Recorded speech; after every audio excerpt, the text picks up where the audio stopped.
Chapter 563. It was noon in Rome City. The weather wasn't cold.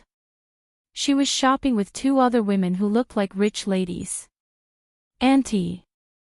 The moment Su Peijian saw Lu Tongjia, she quickly went up to her and greeted her. Hello. You're here shopping too? She said it intimately as if they were very familiar with each other. Lu Tongjia looked at Su Peijian with an indifferent expression. She just responded and didn't want to talk to Su Peijian anymore. Su Peijian wasn't someone who would give up easily. Auntie, since we met, it must be fate. I often heard from Yifan that you and uncle took good care of him, and he was very grateful to you, Su Peijian. Lu Tongjia suddenly interrupted her. You don't have to use the way you coax the old man on me. Su Peijian didn't expect that she would be rejected before she even made a move. However, she wasn't discouraged at all. Auntie, you really misunderstood me. I'm telling the truth. As she spoke, Su Peijian glanced at the two women next to Lu Tongjia. Auntie, if you don't believe me, you can ask other people to see if I'm telling the truth. Who doesn't know that you're kind and generous? The two women next to her happened to be Mrs. Su Ruoli's mother, and Li Xiangyuan. They couldn't refute Su Peijian's words at that time. Lu Tongjia was no longer in the mood to shop after being interrupted by Su Peijian. She turned around and glanced at Mrs. Su and Li Xiangyuan. The two of them said that they had something to do, so they took their leave. Lu Tongjia didn't pay attention to Su Peijian after they parted ways. She took out her phone and called the driver to pick her up. Su Peijian blocked Lu Tongjia's way. Auntie, since we met, why don't we talk for a while? I have nothing to talk to you about. But I think we should have a lot to talk about. They were in front of a department store, which wasn't a good place to talk. Lu Tongjia looked at Su Peijian deeply and entered a coffee shop next to her. Su Peijian smiled and followed her. They sat down in the corner of the coffee shop. Su Peijian smiled warmly. Auntie, what would you like to drink? I'm not here for a drink. If you have anything to say, just say it. Auntie. I really just want to talk to you. After all, I feel that someone like Auntie definitely doesn't like to be deceived, right? What are you trying to say? I want to say, Su Qingsang, I think you might not know her identity. I know. She is Li Qinshue's daughter. And you, Lu Tongjia looked Su Peijian up and down and said sarcastically, you're the illegitimate daughter who popped out of nowhere. Su Peijian was a little embarrassed that her identity had been exposed. Auntie, why do you say that about me? Even if Su Qingsang isn't an illegitimate daughter, don't you still dislike her? So. Lu Tongjia leaned forward a little. You want to join forces with me to deal with Su Qingsang? Auntie, what are you talking about? If you don't like her, why do you have to be like this? Su Peijian didn't believe that Lu Tongjia would be indifferent to her proposal. Auntie, I heard that you wanted to marry another daughter-in-law. Didn't I help you? Help me? Lu Tongjia sneered. Help me, or help yourself. Why don't you see this as helping each other? Helping each other. Lu Tongjia smiled. What? Do you think that you can make me cooperate with you just because you don't like Su Qingsang? Seeing Su Peijian's expression change, she stopped smiling. Su Peijian. I'm not afraid to tell you that I really don't like Su Qingsang, but I dislike you even more. Auntie. Since you are no longer the daughter of the Su family, you have to accept your fate. I can understand that you don't want to accept your fate and want to get back what you used to be. I can understand that, but I don't want to be the one who pushes you forward. But I don't like Su Qingsang, do I? Lu Tongjia looked at her with more and more sarcasm. You think too much. I don't like her. But she and Hu Jinyao are already married. What? Do you think that I would let Su Qingsang leave the Hua family for your selfish reasons? Auntie. That's enough. Lu Tongjia didn't have the patience to stay any longer. She stood up. You're too young to use me. Auntie, I really didn't mean that. It doesn't matter if you did or didn't. I don't like to be used anyway. I'm not interested in cooperating with you. After all, a woman like you, who writes her ambition on her face, is more annoying to me than Su Qingsang. After saying that, Lu Tongjia left right away. Su Peijian was left sitting there with a terrible look on her face. She didn't expect Lu Tongjia to be like this. Her chest was heaving up and down. Seeing Lu Tongjia's figure disappear, she slowly let out a breath. Good, good. Was she more annoying than Su Qingsang? She wanted to see who would have the last laugh, between Su Qingsang and her. After dinner, it was still early.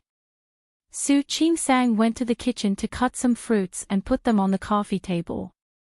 Zhang Yichen glanced at her and thanked her in a low voice. You're welcome. Su Qingsang looked at Hua Jinyao and then at Zhang Yichen. She signaled Hua Jinyao to greet Zhang Yichen with her eyes and then went back to her room. She still had an unfinished paper in her hands. She wanted to use this time to finish it. Su Qingsang held the notebook with the papers she had printed beside her hand. She was writing on the bed, but she didn't know how she fell asleep. In the end, she was woken up by Hua Jinyao's kiss. She blinked her eyes and looked at Hua Jinyao's face. What time is it? It's past 4.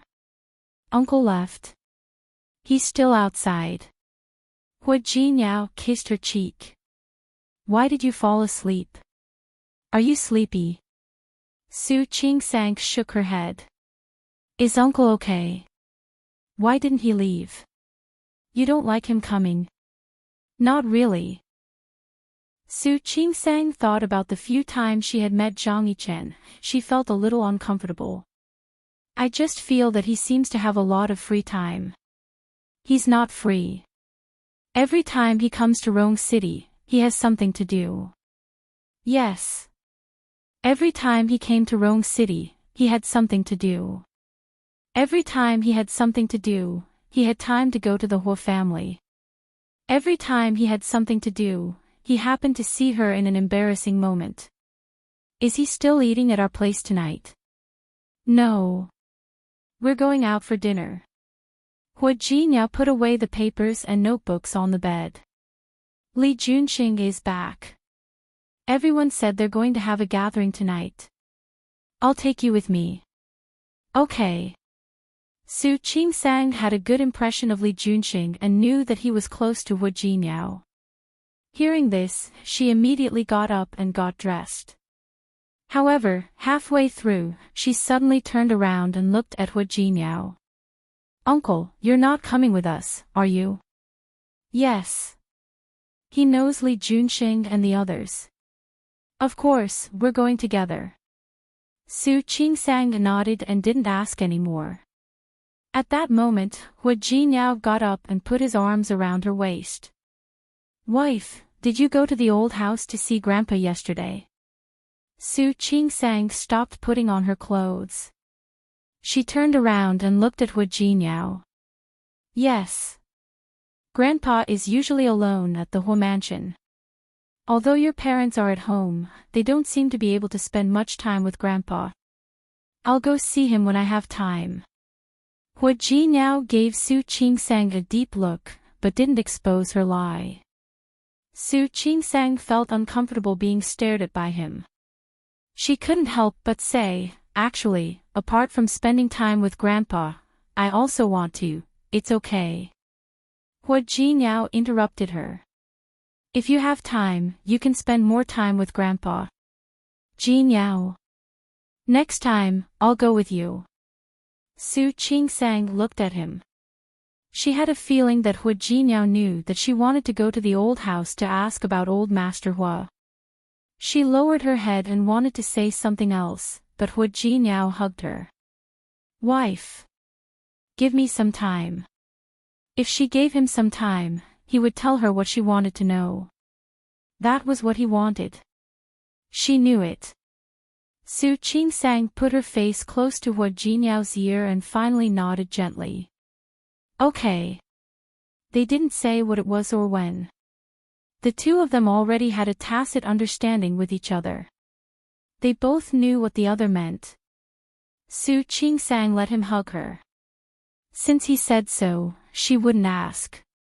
He would tell her when he wanted to tell her one day.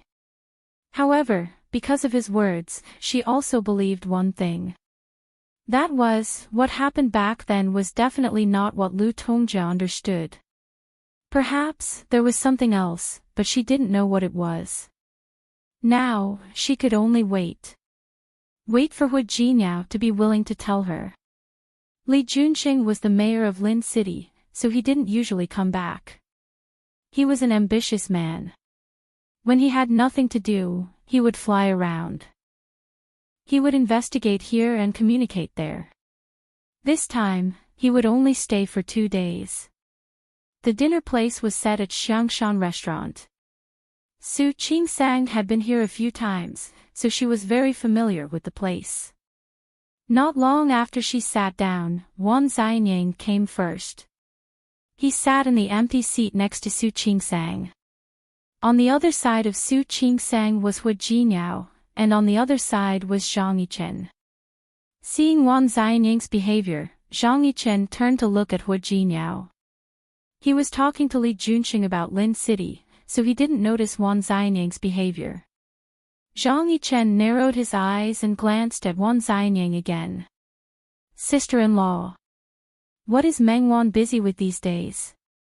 Why doesn't she come to Rong City to hang out with you? She has her own things to do. How can she hang out with me every day? Su Qingsang knew what Wan Xianying was thinking. She couldn't help but remind him, don't you have her WeChat? You can contact her yourself. I know, but she doesn't talk to me. Wan Xianying felt a little wronged. Sister-in-law. Look at me. I'm not bad, right? Why does your bestie have such high standards? Don't wrongly accuse her. It's not that she has high standards. She just doesn't like you. So she doesn't like me. Isn't that high standards? Wan Xianying was a little unconvinced. Seeing him like this, Su Qingsang wanted to laugh. Don't be like this. It's not your problem. It's that you're really not her type. She had been in contact with Shi Mengwan recently, and she had also heard from her that Wan Xianying would contact her from time to time. He would also greet her every morning, noon, and night. In fact, Wan Xianying didn't feel it himself, but Shi Mengwan already felt troubled.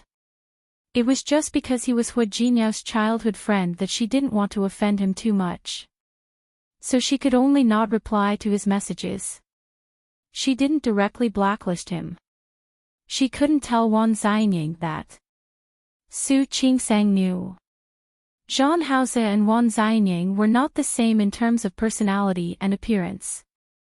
More importantly, Shi Mengwan had been stubborn because of Zhang Haoze. She had been thinking about him for more than 10 years. Over the years, there had been people who pursued her. But she really wasn't tempted at all. It wasn't something worth announcing. Wan Xianying said it in a very low voice. Su Qingsang said it in an even lower voice. No one else could hear them. They could only see that they were talking happily. Zhang Yichen suddenly stood up. When he met Hua Jinyao's somewhat confused gaze, he twitched the corner of his mouth. I'm going to make a call.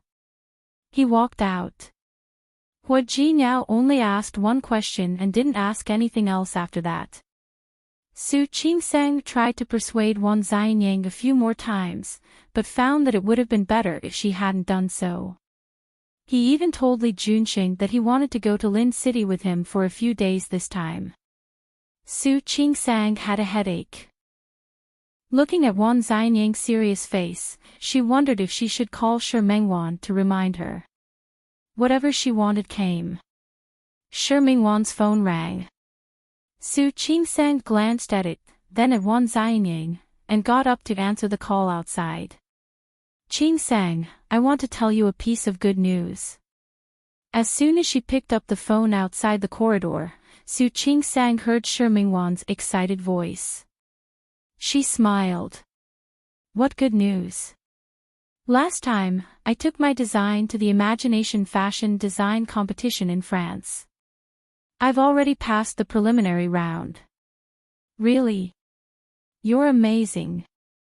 Su Qingsang had heard about the competition before.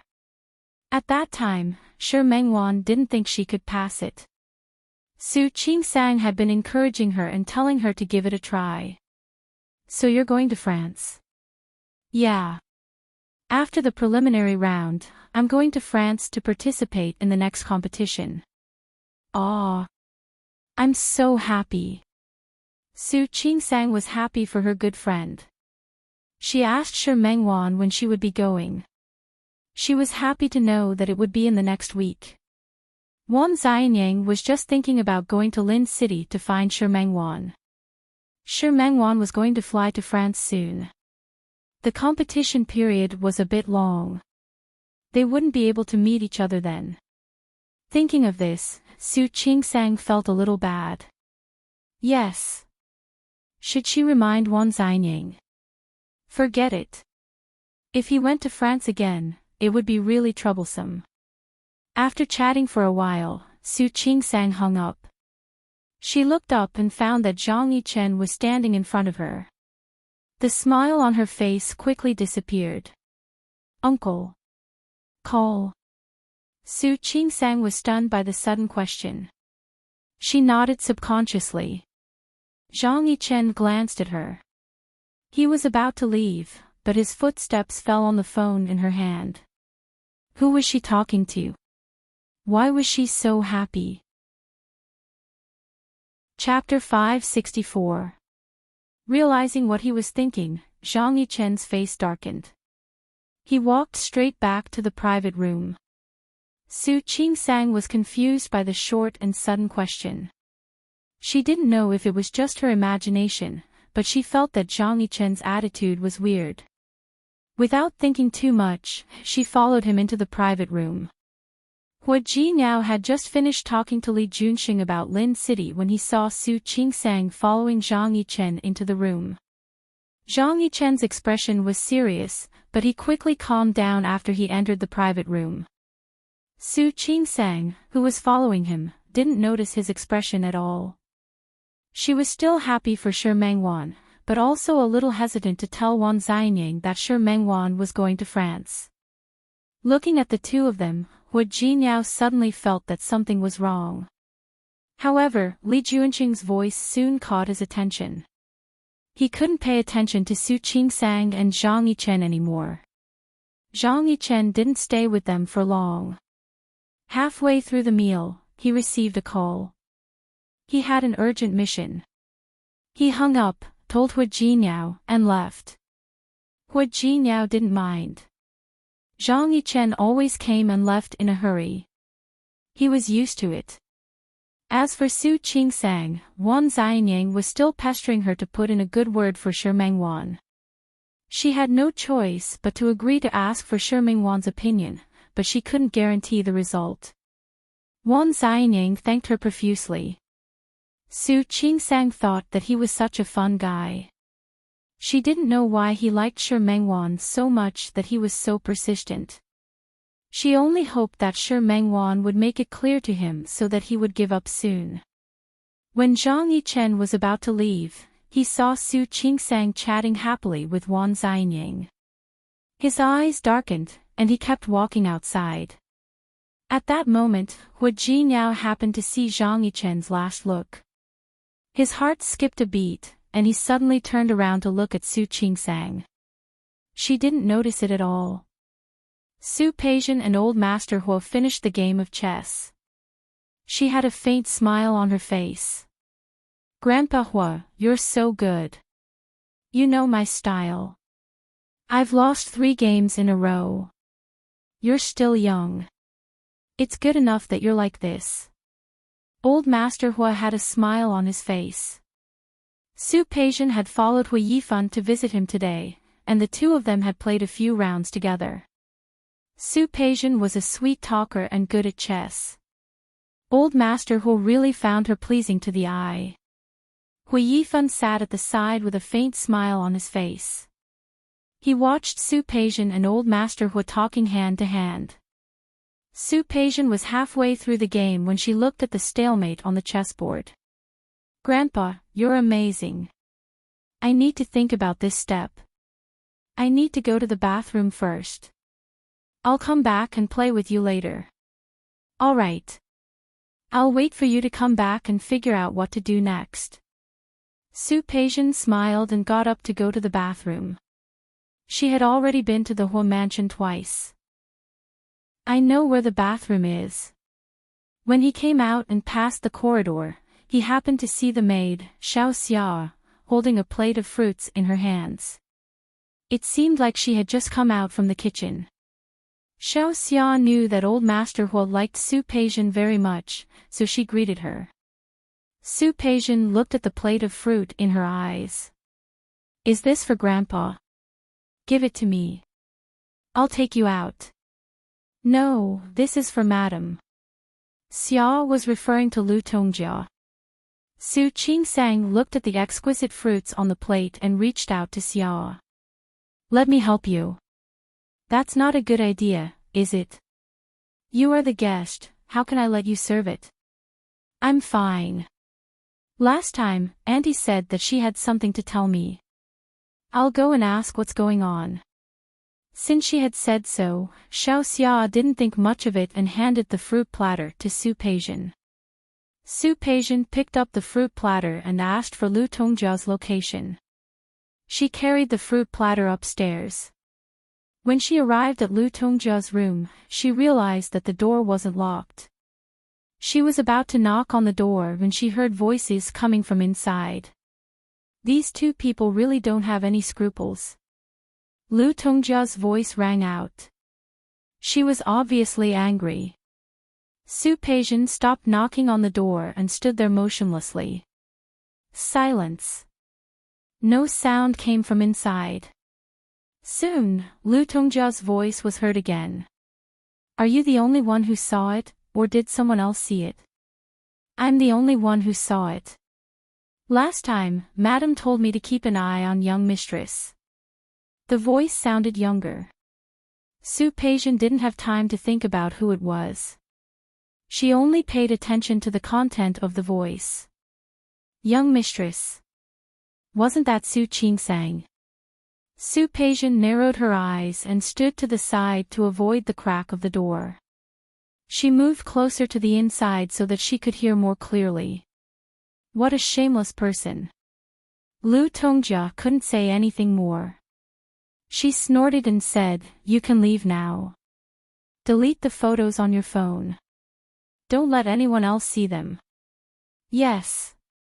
Also, don't tell Jin Yao about this for now. Yes. Su Peijian's conversation ended. She quickly walked toward the stairs.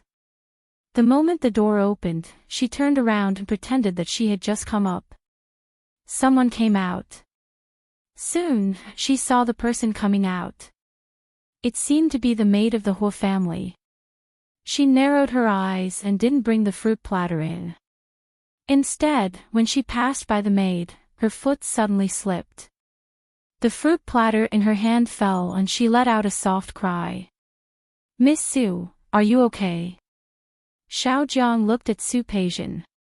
She naturally knew Su Peijian. She had been here twice. I'm fine. Su Peijian looked at Xiao Jiang. She was still holding the phone in her hand.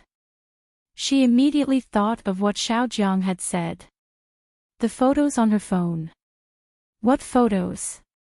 Sorry, I couldn't walk steadily and accidentally dropped the fruit platter. Look, can you help me clean it up? This is for Auntie. I can't give it to her like this. Okay. These things were done by them.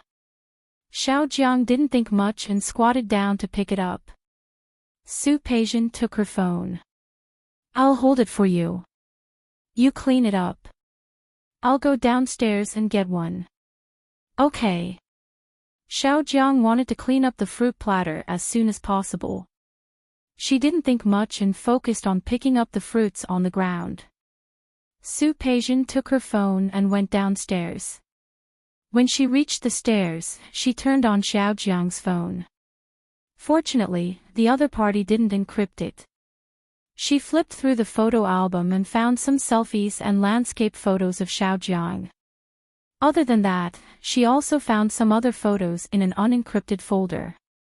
Looking at those photos, Su Peijian almost laughed out loud. Su Qingsang, Su Qingsang.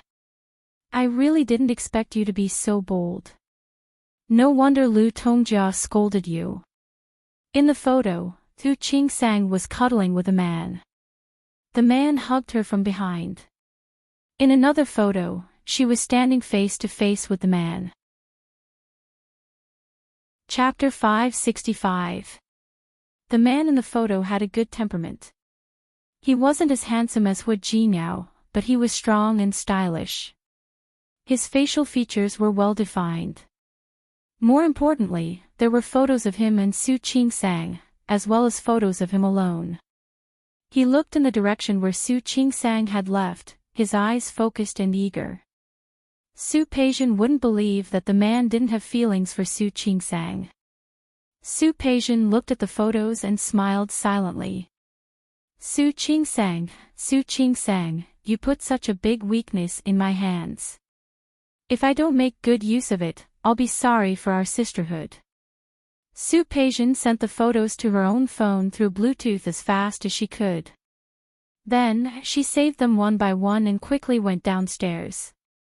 He ordered a new fruit platter to be served. Xiao Jiang didn't notice that her phone had been touched. She was still grateful to Su Peijian for bringing her the fruit platter. Su Peijian, who had achieved her goal, naturally wouldn't go to Lu Tongjia's room to make trouble. She turned around and left. Old Master Huo was still waiting for her to finish the game. Su Peijian smiled and explained that she had been thinking for a long time. However, in this round, she made a stupid move and lost in the end. It didn't matter if she lost. She could win it back elsewhere. Hui Yifan was confused by her unusual excitement. After leaving the Huo mansion, he couldn't help but ask Su Peijian what was so happy about. I found something interesting. So I'm very happy. Su Peijian looked at the road ahead and smiled. She wouldn't show those photos to Hui Yifan right now. She still needed to think about how to make the best use of those photos. She was in a hurry just now, but she didn't miss that the background of the photo was the backyard of the Huo mansion. She could even see the parrot behind the two of them. Anyone who could enter the Huo mansion must be related to the Huo family. If they weren't related to the Huo family, they could be relatives of the Huo family. No matter which one it was enough to make Su Peijian excited. Seamless heaven gown. Hui Yifan confirmed again that Su Peijian's behavior today was unusual. Su Peijian turned to look at him. She tilted her head to the side, and her face was full of smiles. Nothing. I just found a way to make Grandpa Huo like me more. Hui Yifan's intuition told him that Su Peijian was lying. No matter what you want to do in the Huo family, remember to tell me in advance. You should know that we are working together now. Of course, I won't forget. She wanted to find out who the man was through Hui Yifan. Naturally, they couldn't leave him out. However, there was no need to show him the photo of the man standing with Su Qingsang. She needed to think clearly about what to do. Su Peijian smiled like a fox, which made Hui Yifan narrow his eyes. He stopped the car in front of them and wrapped his arms around Su Peijian's waist. Disregarding everything else, he kissed her lips. Su Peijian only slightly furrowed her brows and quickly turned the tables. The moment he retreated, she straddled him. Why, do you want to play something new today? Yes. Do you dare? There's nothing to be afraid of. If you dare, I naturally dare. She lowered her head and pressed her lips against Hui Yifan's in a good mood. Her eyes were full of ambition. That blatant and undisguised attitude made Hui Yifan angry. Regardless of everything else, he began to take off her clothes. Su Qingsang was awakened by someone's kiss. She couldn't stand the itchy feeling on her cheeks. She waved her hand unconsciously, but it was caught again. She couldn't move her hands, so she could only open her eyes. She found that Hu Jinyao's face was directly above her. Morning. Honey. Hu Jinyao gave her a peck on the lips as he spoke. Su Qingsang blinked her eyes. What's wrong? The weather is good today. Hu Jinyao kissed her again. Honey, let's go out and play. Don't you have to work today? There were indeed many places in Rong City that she hadn't visited yet. However, Su Qingsang didn't expect that Hu Jinyao would be in the mood to go out with her today. She had surgery yesterday and the day before, so she took turns to rest today. It wasn't the weekend, was it? No need. I have time today to accompany you. He had to stay outside for some time. Otherwise, how could he give those people a chance? Su Qingsang nodded and looked at the time. Where to play? To tell you the truth, I'm playing. It's almost afternoon. I'm going somewhere in the morning. Where to? Tang Mohan's new department store needs someone to cut the ribbon. We're going to stand on the stage for him. Tang Mohan's main business was entertainment and department stores. Now, he had opened many chain stores all over the country.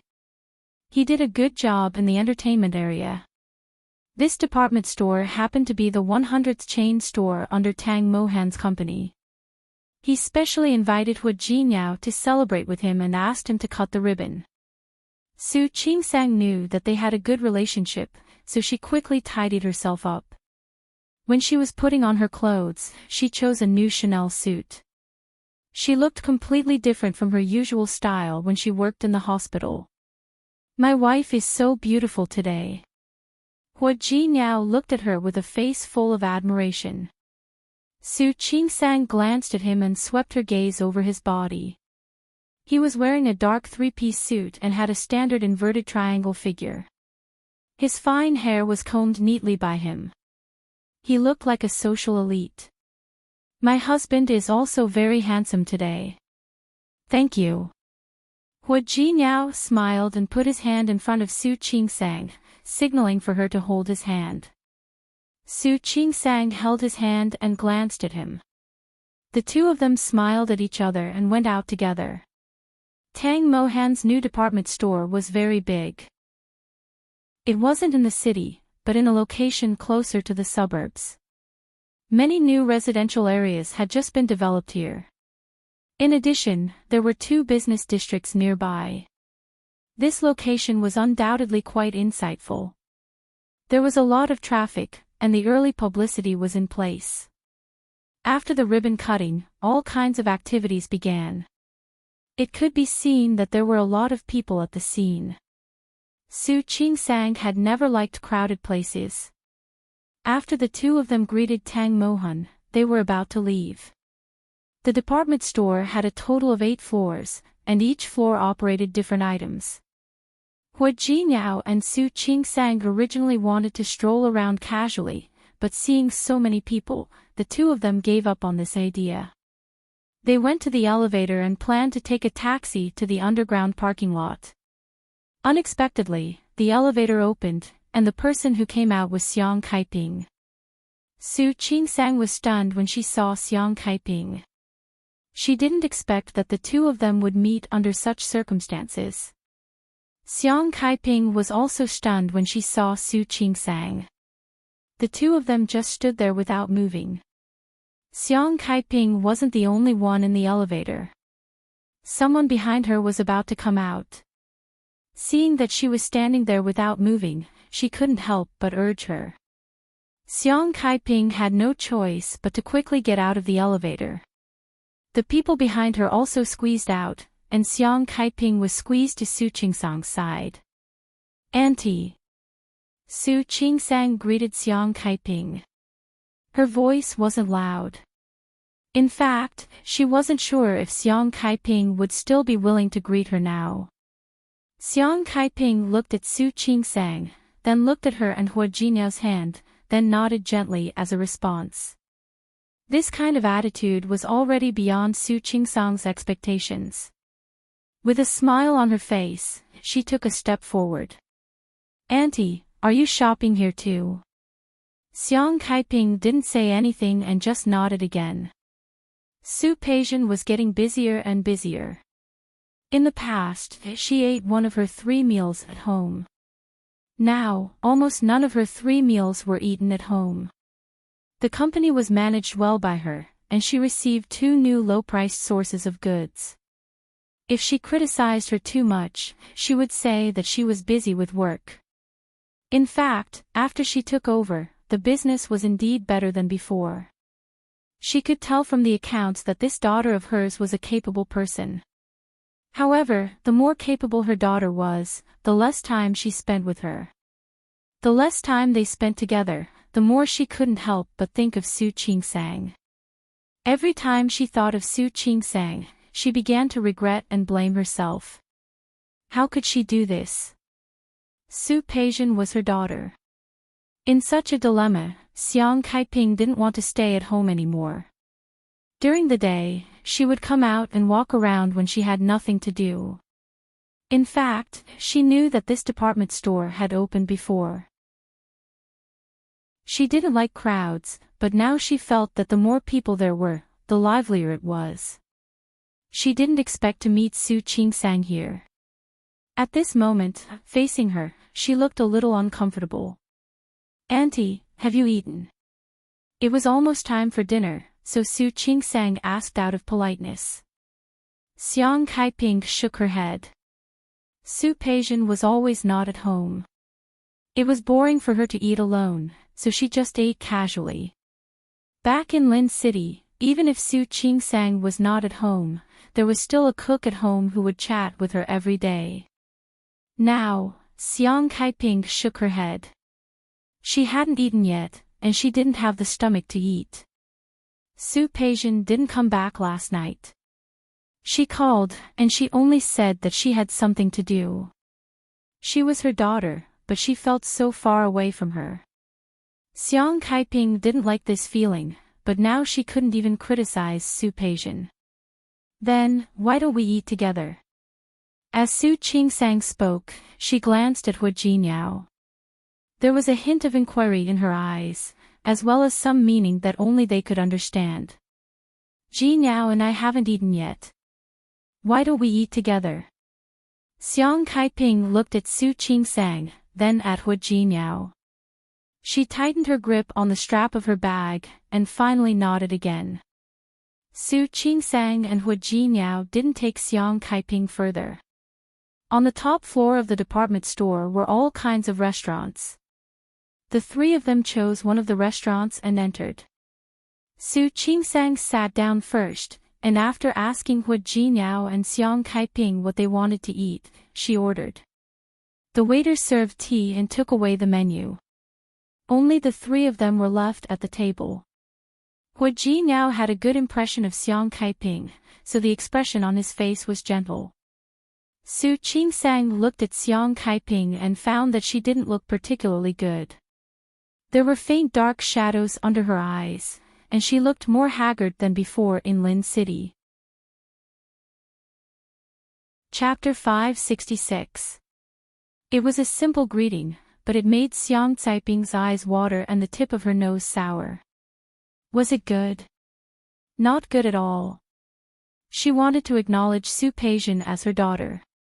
After that, she realized that her daughter was not who she thought she was. She thought of Su Qingsang more than once, and the more she thought about it, the more she hated Su Qinghui. It was all Su Qinghui's fault. If he hadn't switched the child, how could her child have been spoiled like this? How could she not be close to her mother at all? She didn't say anything, but her expression said it all. Su Qingsang felt a little suffocated. She couldn't help but glance at Hu Jinyao. Hu Jinyao shook his head gently at her. Su Qingsang didn't ask any more. She picked up the teapot in front of her and poured some tea for Xiang Kaiping. "Auntie, drink this. I remember you said that you like black tea." Xiang Kaiping felt her nose sour again. She lowered her head to hide her emotions. The time she spent with Su Qingsang was about the same as the time she and Su Peijian met.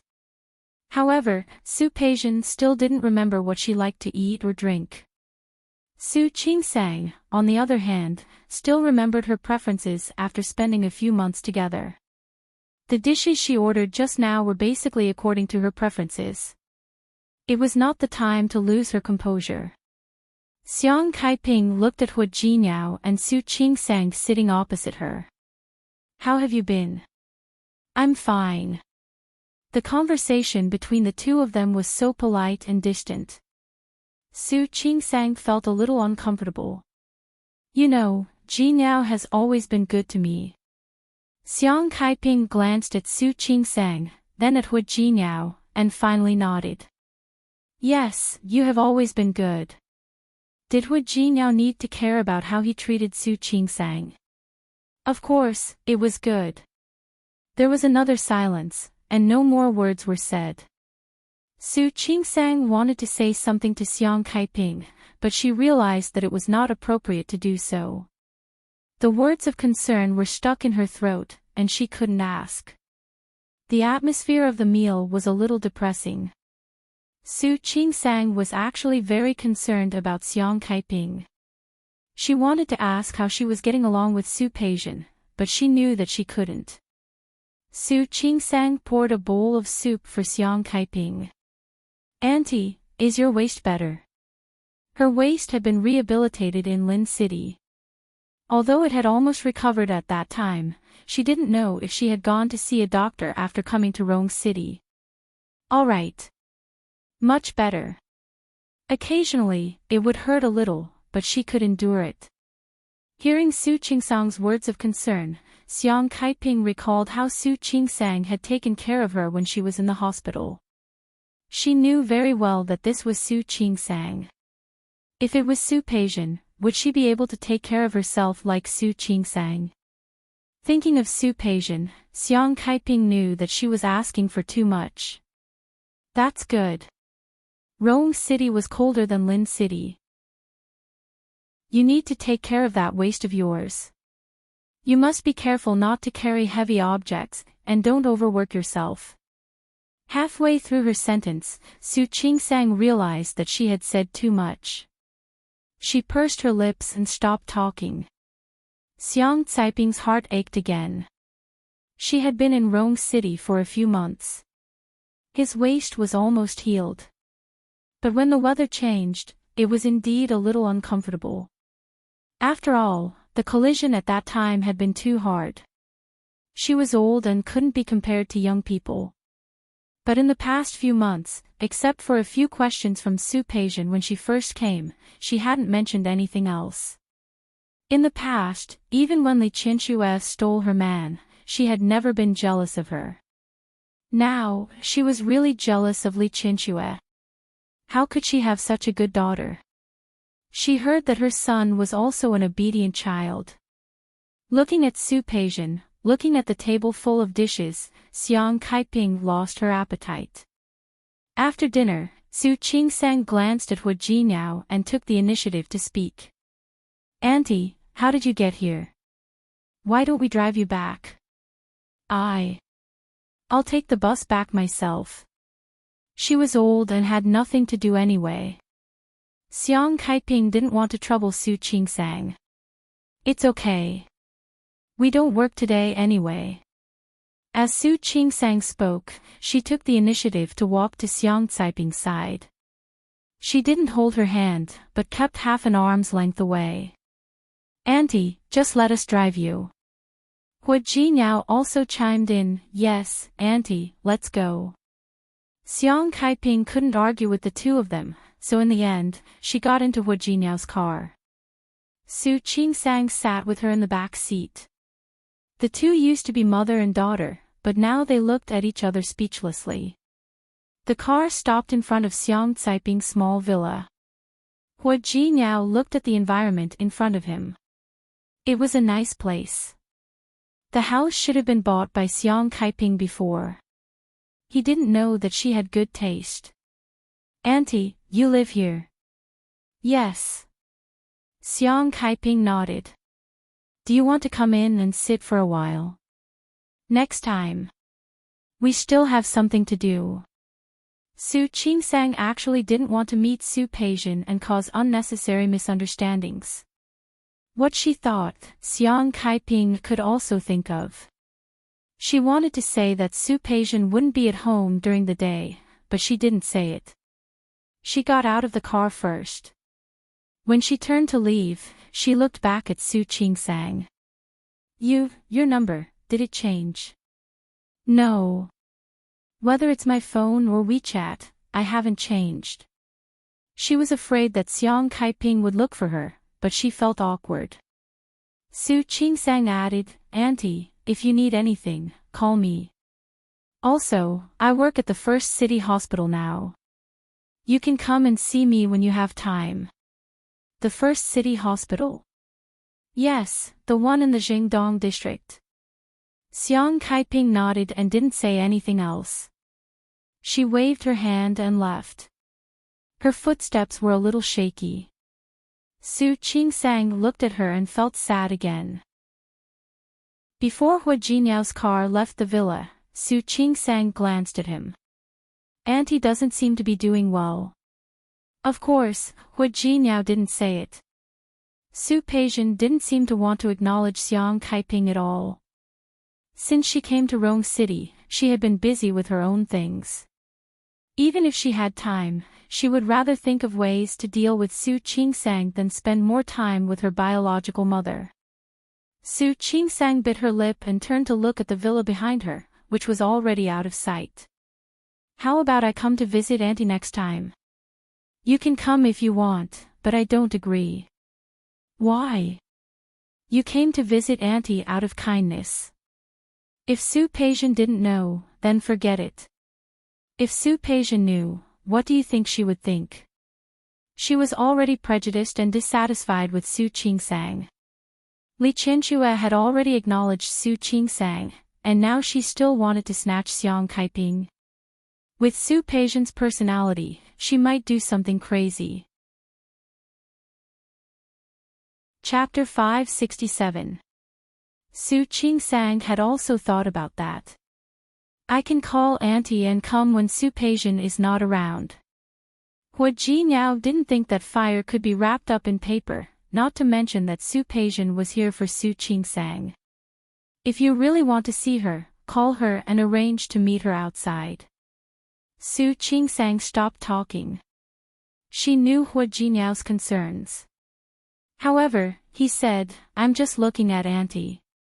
She doesn't seem to be doing well. Hua Jinyao was silent. No matter how bad their lives were, there was a limit to what they could do.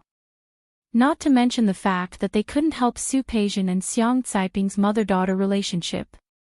At this time, if he really wanted to do something for Xiang Kaiping might not accept it. After all, after this interaction, they could roughly guess that Xiang Kaiping was a very proud person. The fact that she didn't say a word for a long time was enough to explain the problem. She didn't want anyone to know that she didn't have a good relationship with Su Peixian. Actually, Auntie is really a very good person. Why can't Su Peixian accept her? Hua Jinyao couldn't answer that question. No matter how good Xiang Kaiping was, Su Peixian couldn't accept another person as her mother because of Li Qianxue's 20 years of influence. She is different from you. Su Qingsang used to think that she didn't have a biological mother, so she naturally yearned for and was attached to her mother. However, Su Peixian already had a mother. She had been with her for more than 20 years, and she cared for her very much. Now that he had to acknowledge a woman who had appeared out of nowhere, it would be a wonder if she would accept it.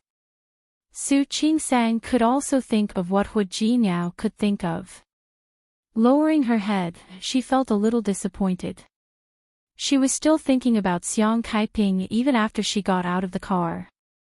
Hu Jinyao reached out to hold her hand, pulled her into his arms, and gently patted her back. "All right. Don't think about it. There are some things that you can't change. I know, I just feel a little sad. If you're really worried, pick a time when Su Peijian isn't at home to visit her and spend some time with her." "All right." Su Qingsang thought so too. It would be impossible for Xiang Kaiping to come to him on her own. It would be more appropriate for her to look for Xiang Kaiping.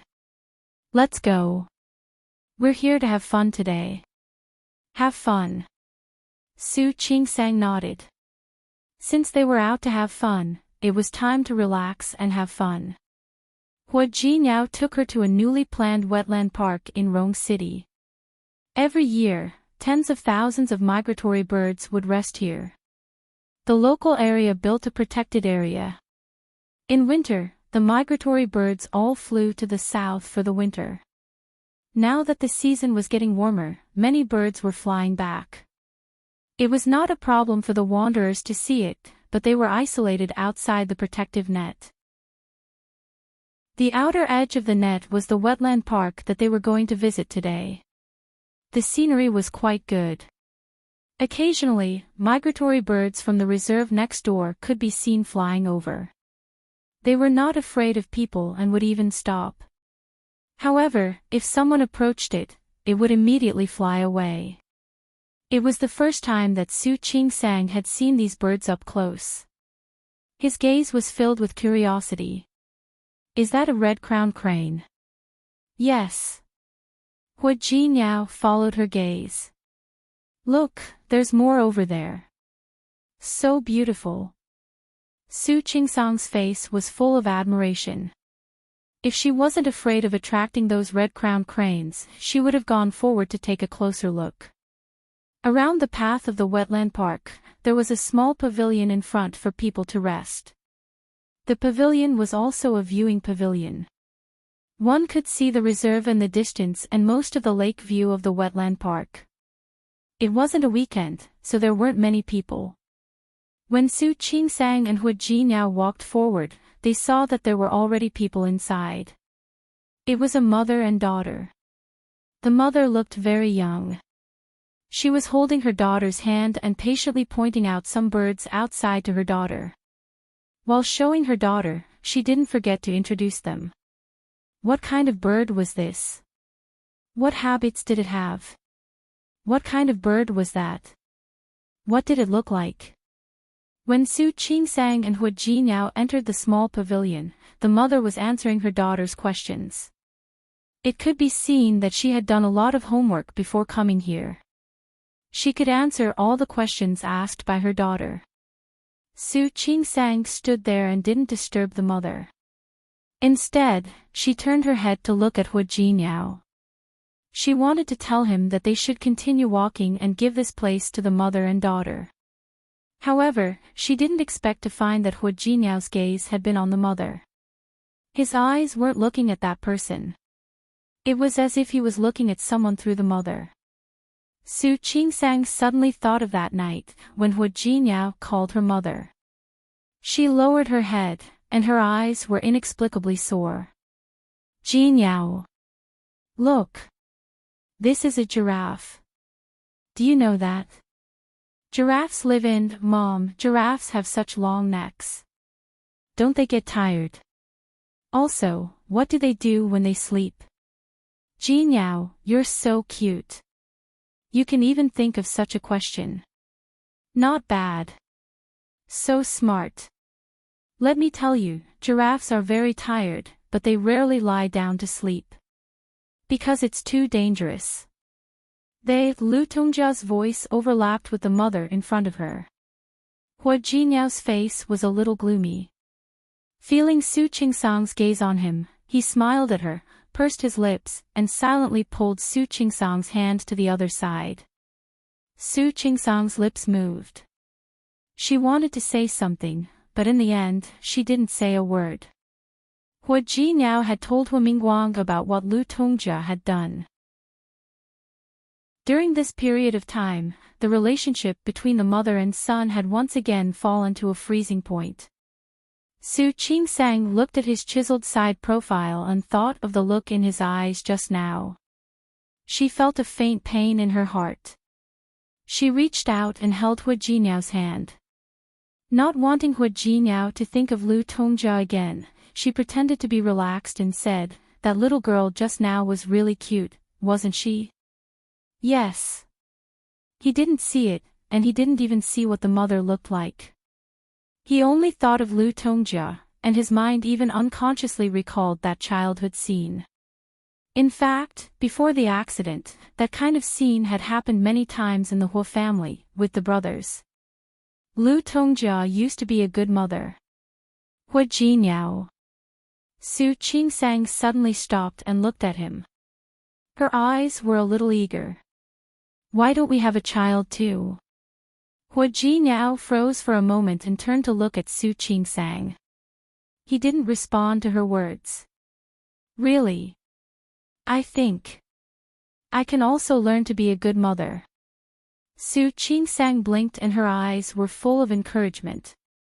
"I believe you will also be a good father."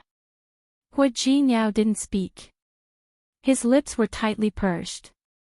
He was obviously not interested in her proposal. Su Qingsang was a little depressed.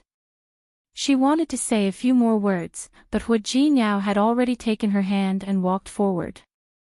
"Hua Jinyao, let's talk about it later." Later? Did that mean it could be discussed? Su Qingsang actually didn't mean that they had to have a child now.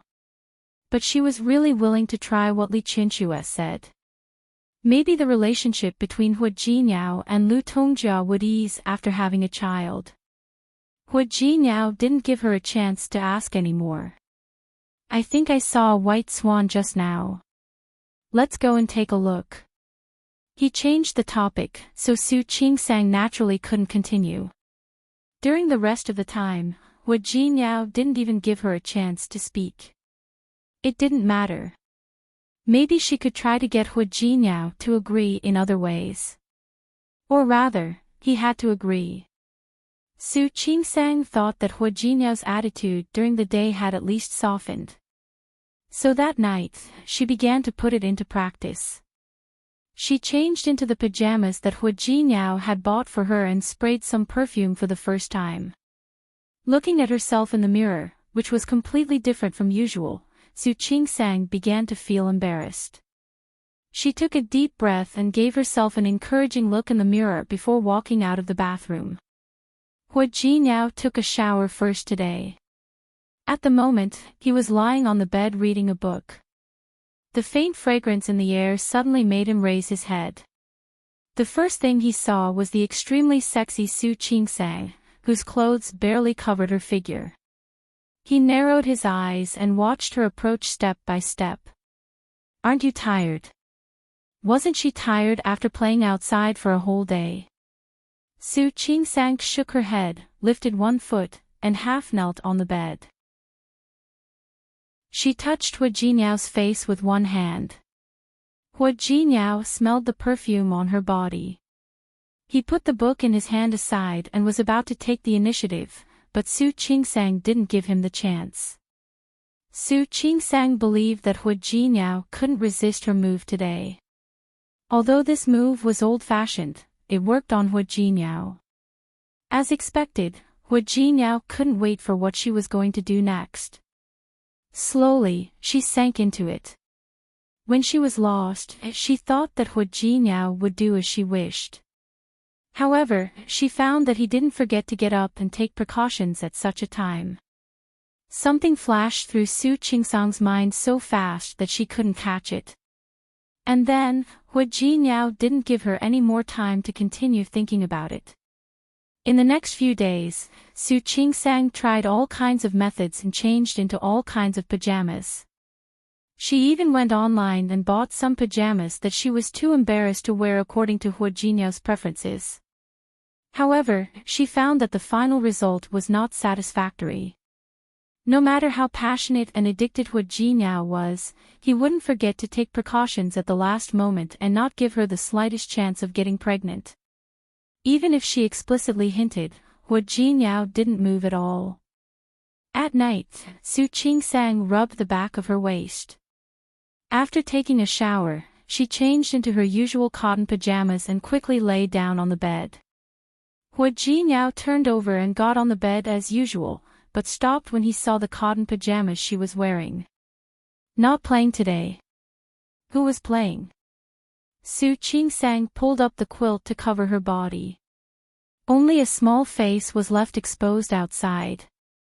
Her eyes stared straight at Hua Jinyao, and there was obvious dissatisfaction in them. He knew about it, didn't he? He knew about her plans, but he still looked at her like this. During this period of time, he was like, Su Qingsang turned her face away and decided to ignore Hua Jinyao today. Hua Jinyao looked at her angry little face and couldn't help but kiss her on the cheek. Are you angry? No. She had done it herself. What was there to be angry about? And she said she wasn't angry. Hua Jinyao turned over and lay down next to her. He reached out and pulled her waist into his arms. He lowered his head and gently kissed the top of her hair. You're not coming today. I'm not coming. Not just today. Tomorrow, the day after tomorrow, and the day after that, I'm never coming. Hua Jinyao couldn't help but laugh at her angry words. He couldn't help but kiss her cheek. Don't touch me.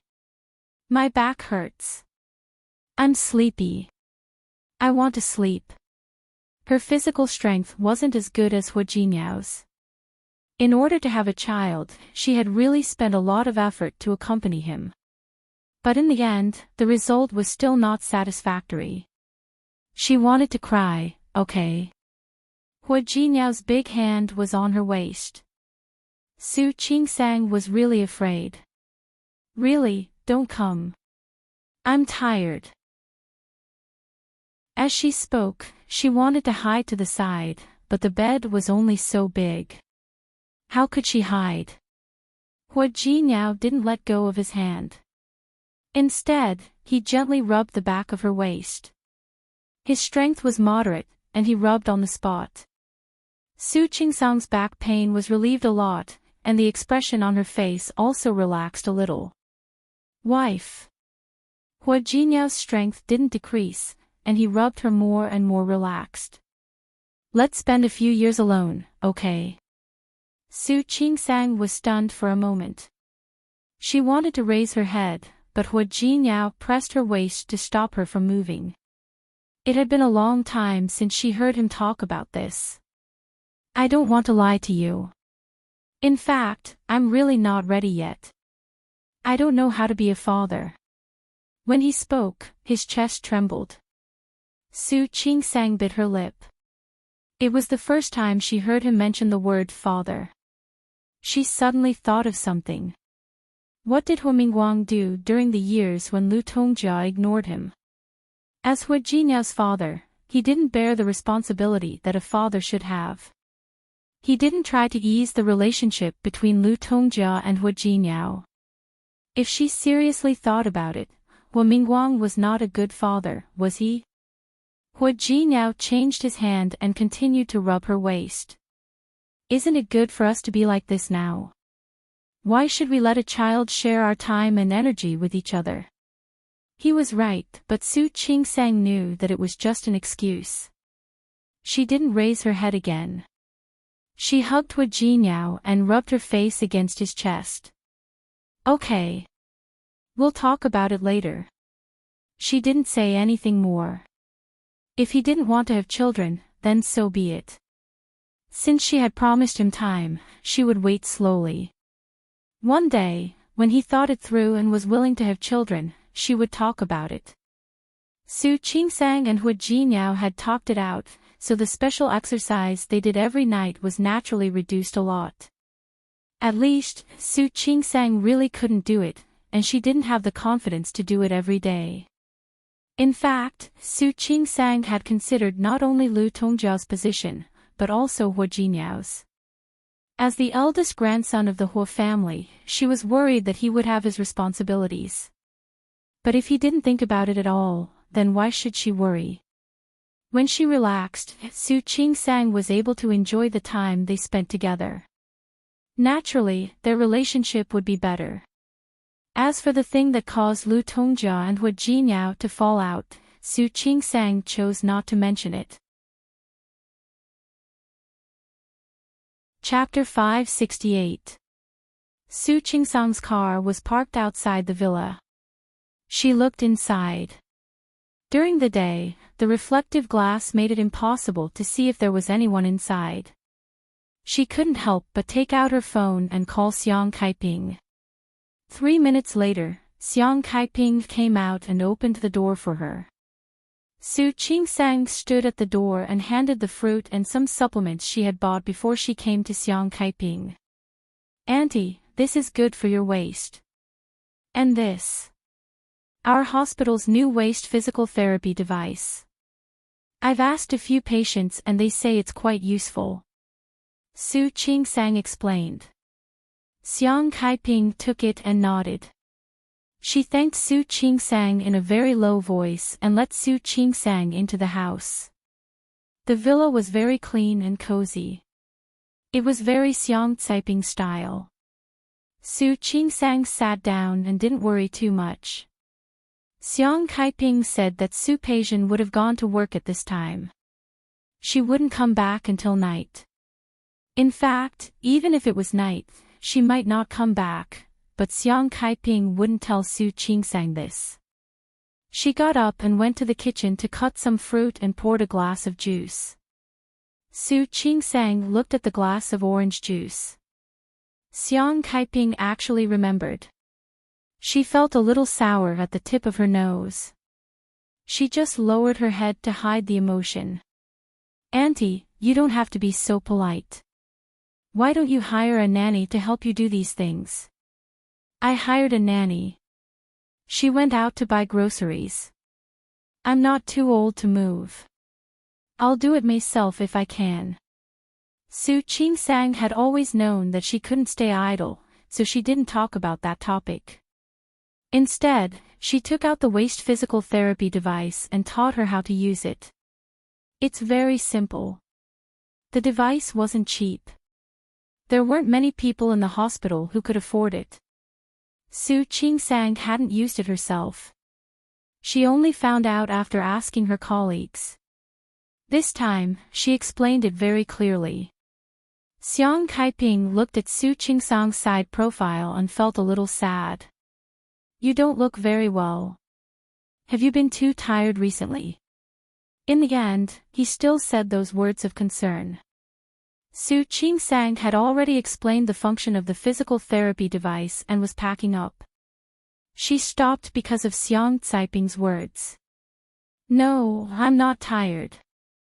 Previously, the matter of wanting a child was a little too much. Indeed, he hadn't slept well. He had been catching up on his sleep for the past 2 days. Otherwise, the dark circles under her eyes would have been worse a few days ago. Hua Jinyao also knew that, so he didn't touch her these days. He only hugged her to sleep so that she could rest well. I know you and Hua Jinyao are still young, but your body is your own. You should take care of yourself and not indulge yourself too much." Xiang Kaiping had lived with Su Qingsang, so she knew what had happened between Su Qingsang and Hua Jinyao. After saying that, he felt that he had said too much. These things were no longer something that she could manage. Su Qingsang was stunned and blushed. But at the same time, he felt the warmth of being cared for by his mother. "Auntie. You too." Su Qingsang gently held her hand. "No matter what, you have to take care of yourself. Remember to take these tonics." Also, make sure to use this physical therapy equipment. Xiang Kaiping looked at her hand and nodded gently. Su Qingsang didn't stay for dinner. She had hesitated for a while before deciding to visit Xiang Kaiping today. Before she left, the woman who helped Xiang Kaiping came back. Su Qingsang breathed a sigh of relief. It was good that someone was taking care of her. When she was about to leave, Su Qingsang couldn't help but say that to Xiang Kaiping. Auntie, if there's nothing else, call me. I'll come to see you then. Su Qingsang and Xiang Kaiping both knew that the so-called nothing else referred to when Su Peijian was not at home. Xiang Kaiping looked at her and nodded vigorously. After that, Su Qingsang chose to visit Xiang Kaiping a few times when Su Peijian was not at home. She didn't know if it was because of the tonics she bought, or because she visited Xiang Kaiping.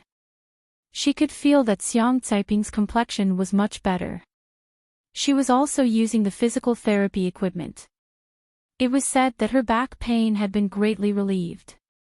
There weren't many things that Su Qingsang could do, but these few things made her feel calm.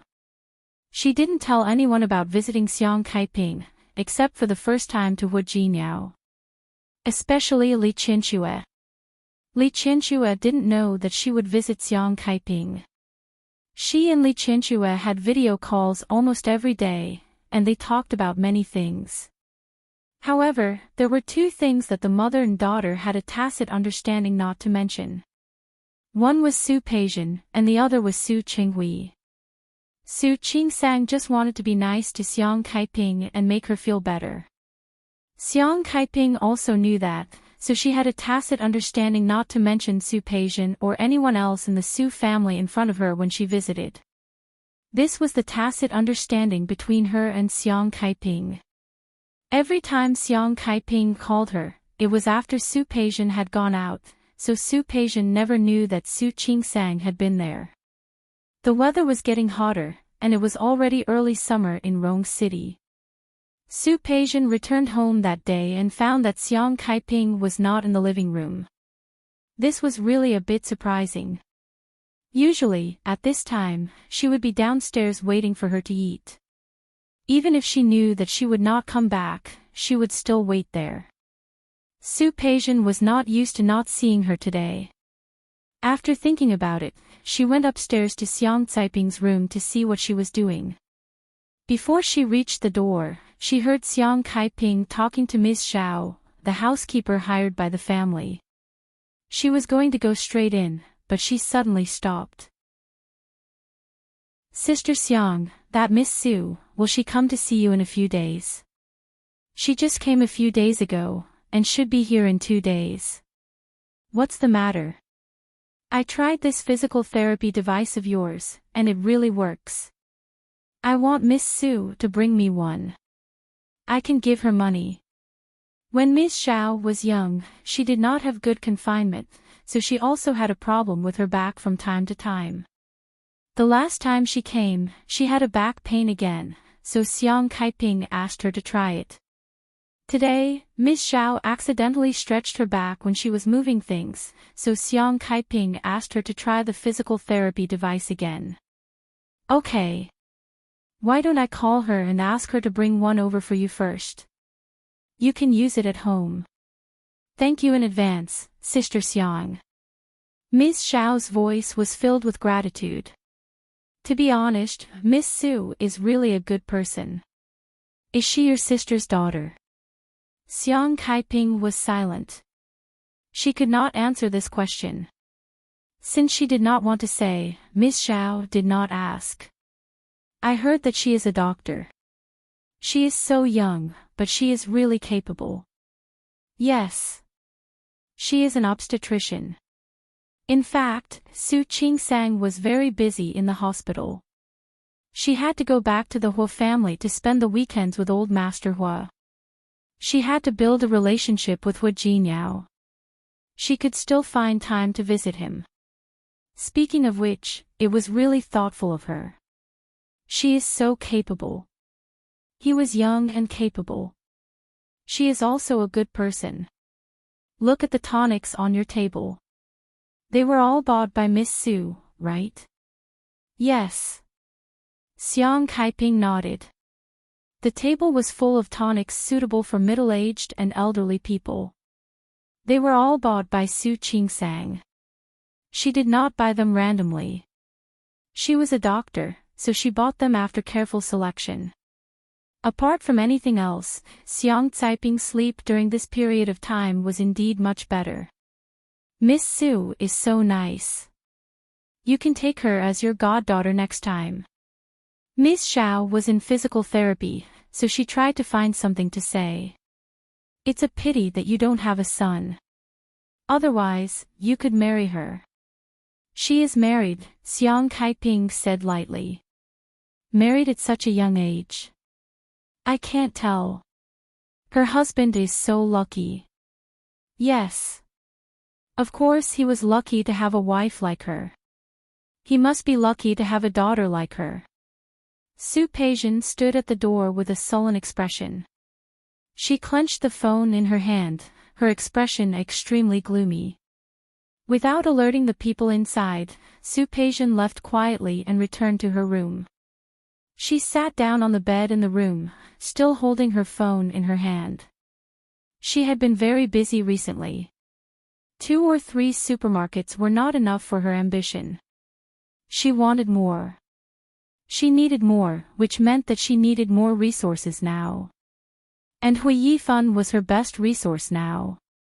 After all, she had been carefully trained by Li Qinxue and Su Qinghui. Naturally, she had her own sharp side when it came to business.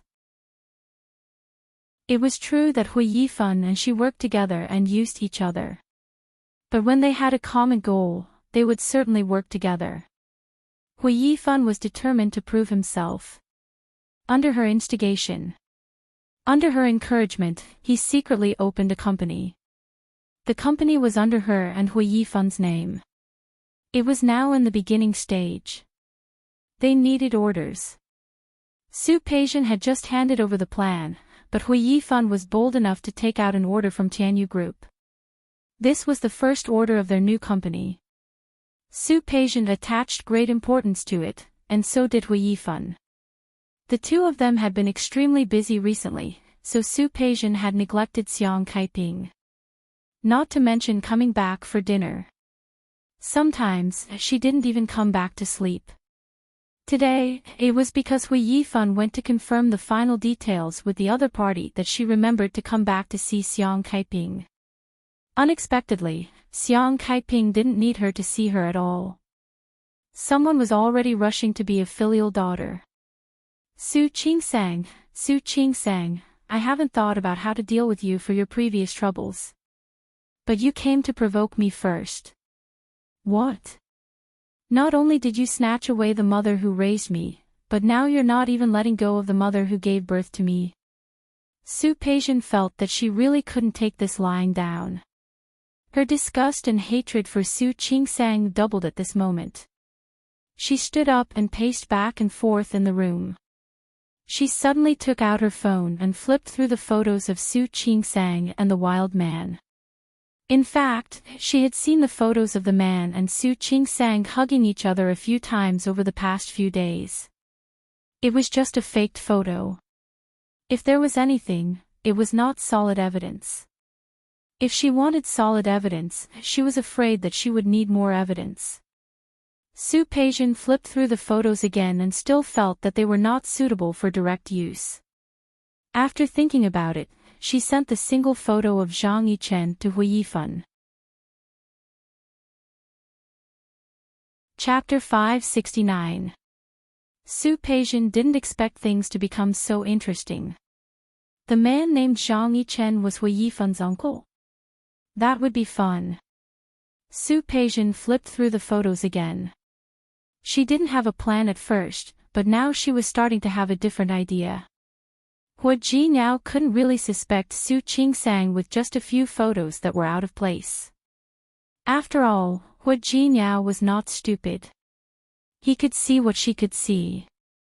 She could also edit the photos and use high-end Photoshop software to make the two of them look like they were together.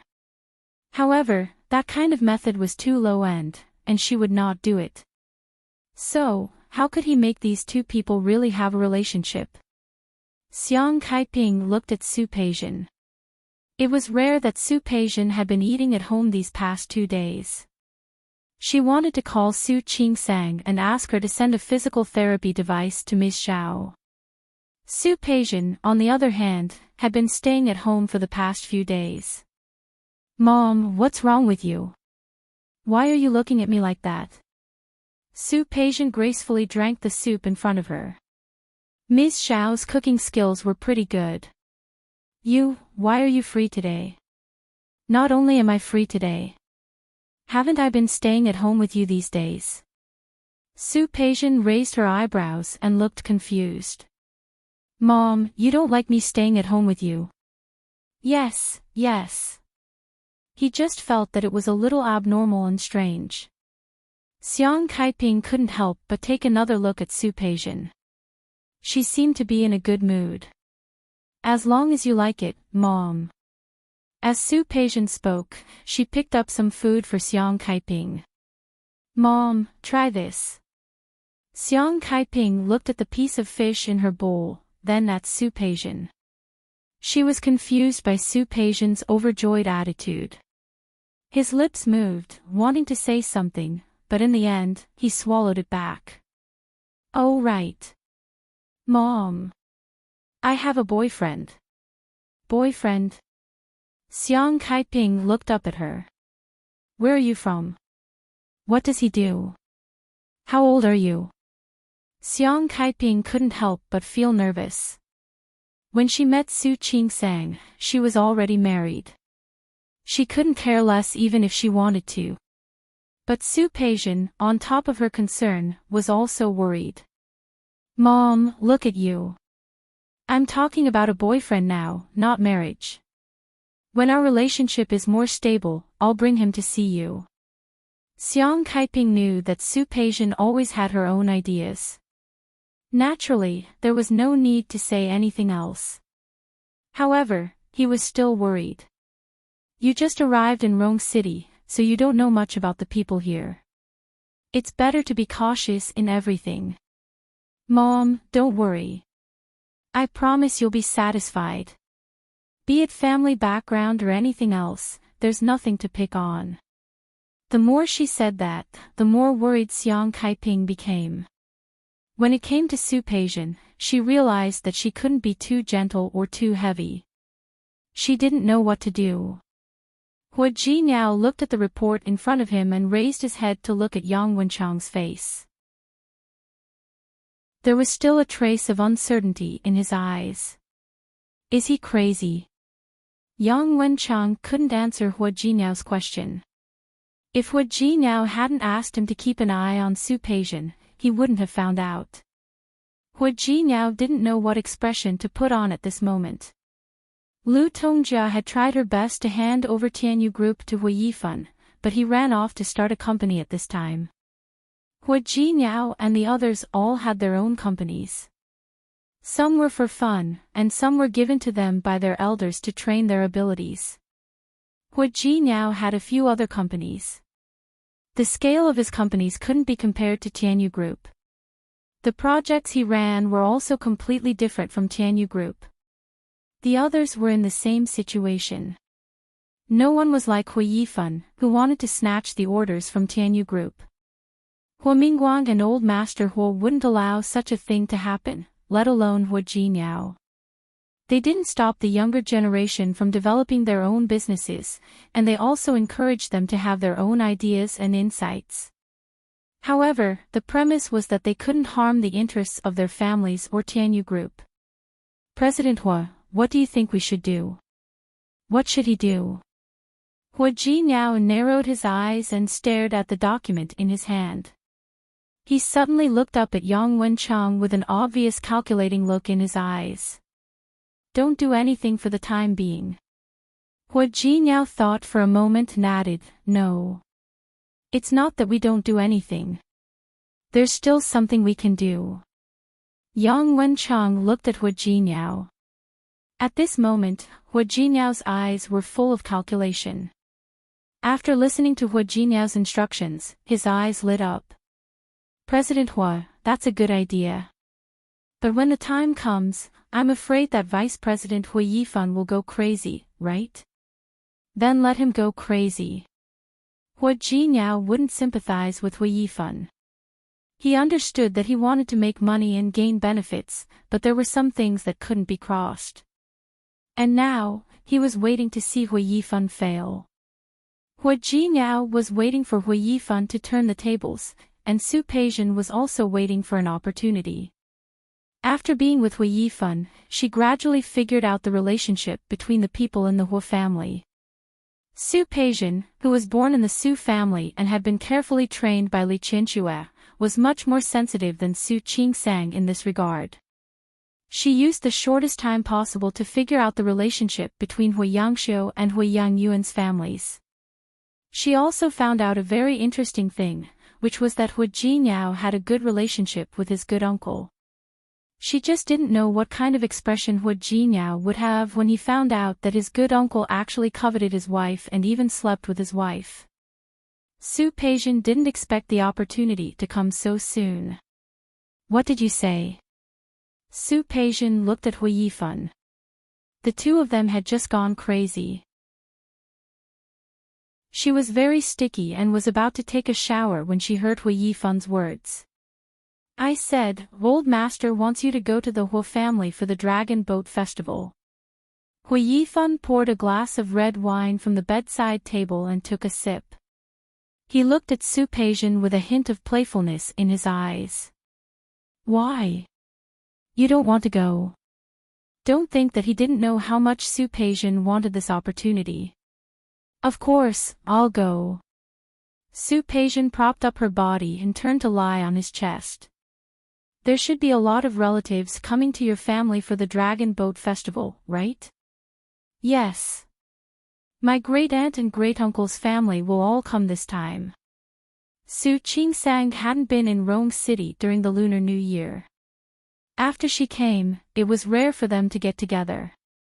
This time, Hui Yangxiu's husband, Zhang Xinghua, happened to be on vacation. He agreed to come and see his grandnephew's wife. Your great-aunt's family. Doesn't that mean your uncle will come too? Yes. Hui Yifan put the wine glass in his hand aside and looked at Su Peijian.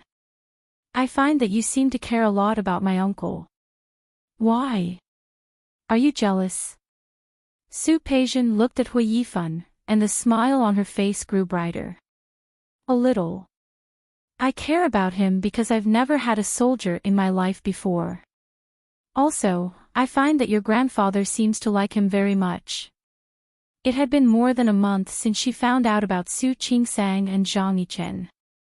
She had done a lot of homework.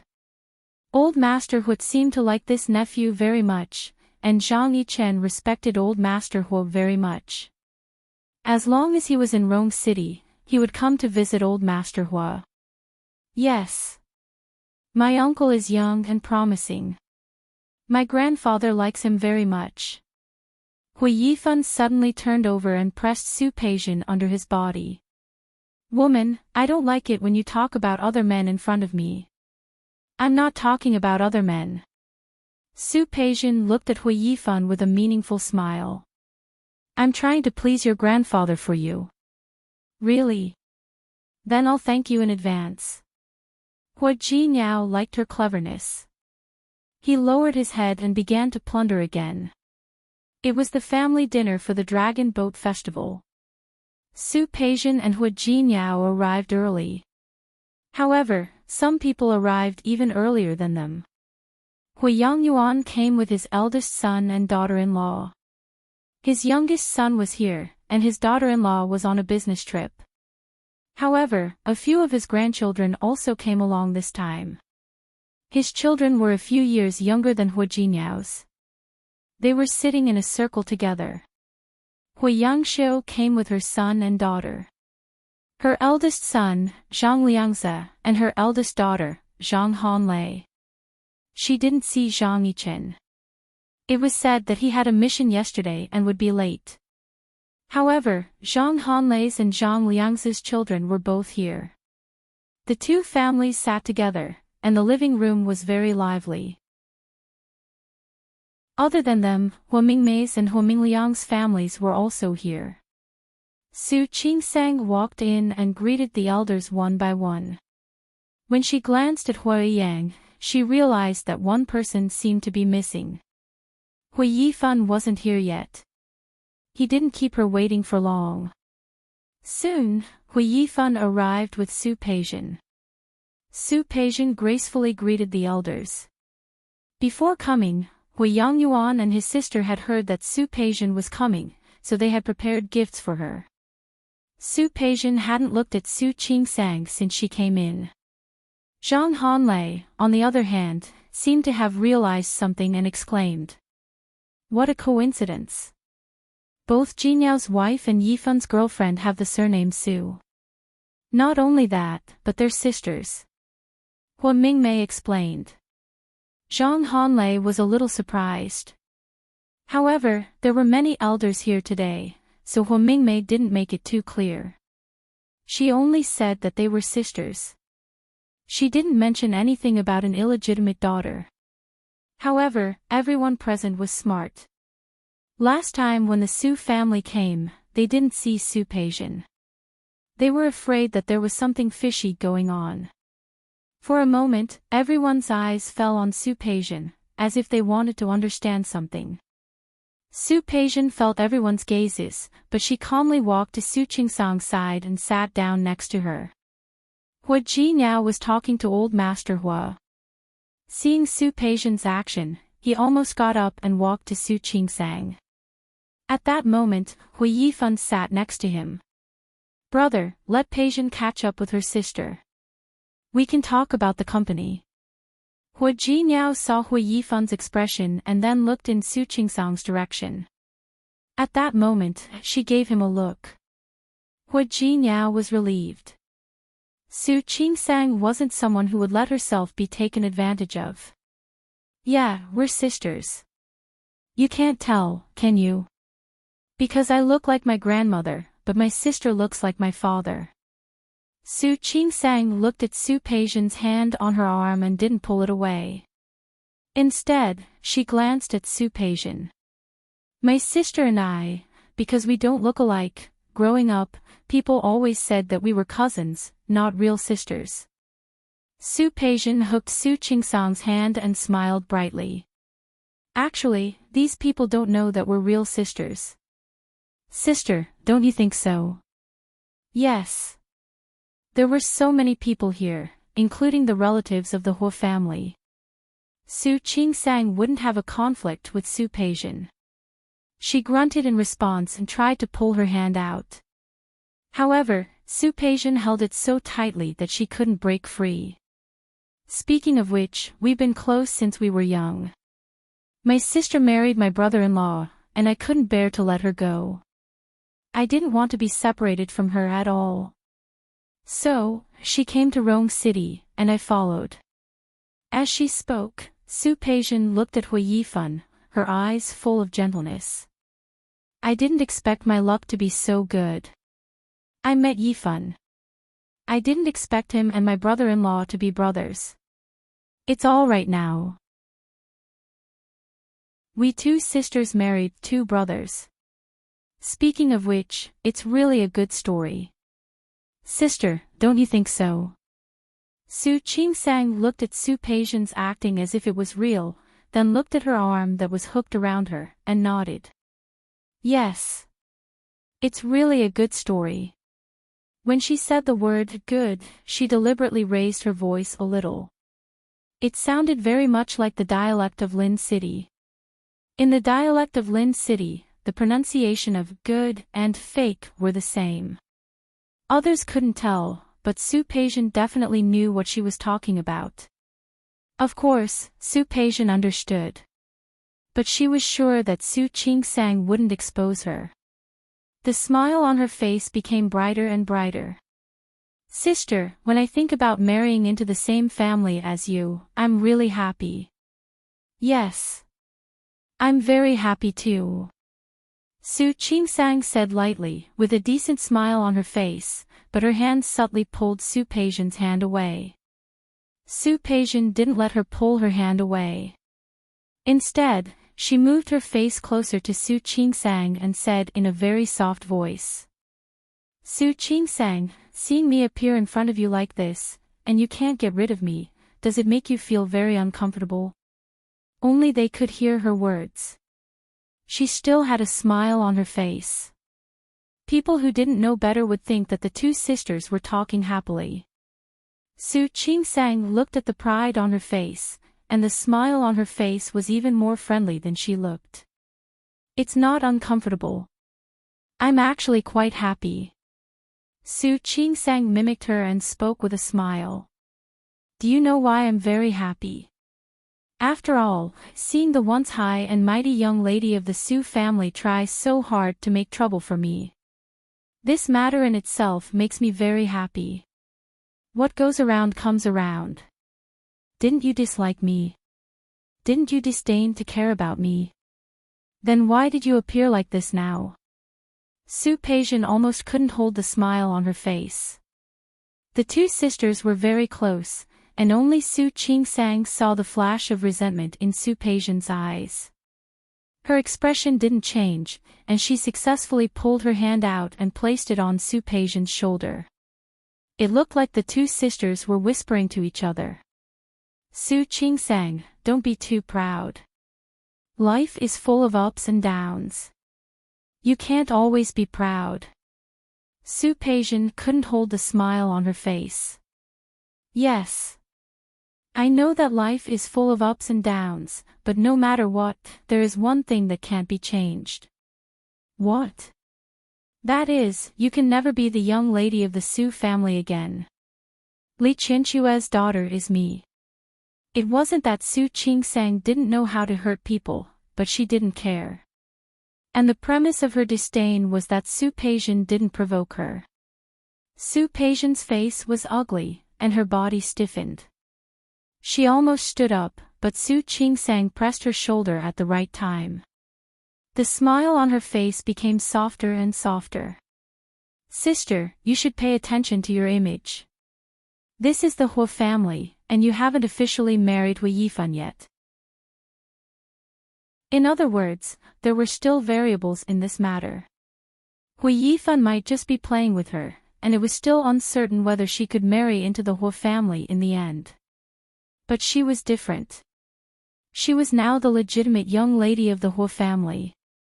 Su Peijian never knew that Su Qingsang had such a sharp tongue. The smile on her face became very awkward. If it weren't for the last bit of reason reminding her that she couldn't lose her temper in this situation. She couldn't be angry. If she really got angry or lost her temper, it would be exactly what Su Qingsang wanted. Thank you for reminding me, sister. Don't worry, we will definitely become sisters-in-law. Su Qingsang nodded and patted Su Peijian's shoulder. Okay. I'm looking forward to it. They faced each other and looked at each other. How could Su Peijian not understand the meaning in Su Qingsang's eyes? Looking forward to what? Looking forward to her not marrying. Su Peijian couldn't go on. She felt that she wouldn't be able to control herself and wanted to slap Su Qingsang. She forced herself to calm down, then looked at Su Qingsang and gave her a meaningful look. Then, she got up and sat down next to Hui Yifan. Hui Yifan could tell that something was wrong with Su Peijian's eyes. He raised his eyebrows silently. Old Master Hua didn't miss their little tricks. Hui Yifan saw it too and was very sure of it. Su Qingsang didn't suffer any losses. Okay. No wonder she was his wife. Su Peijian's smile was a little stiff. However, it was only for a moment. It's nothing. Sister asked me when the wedding is going to be held. Whenever you want. I said, this matter still depends on Grandpa.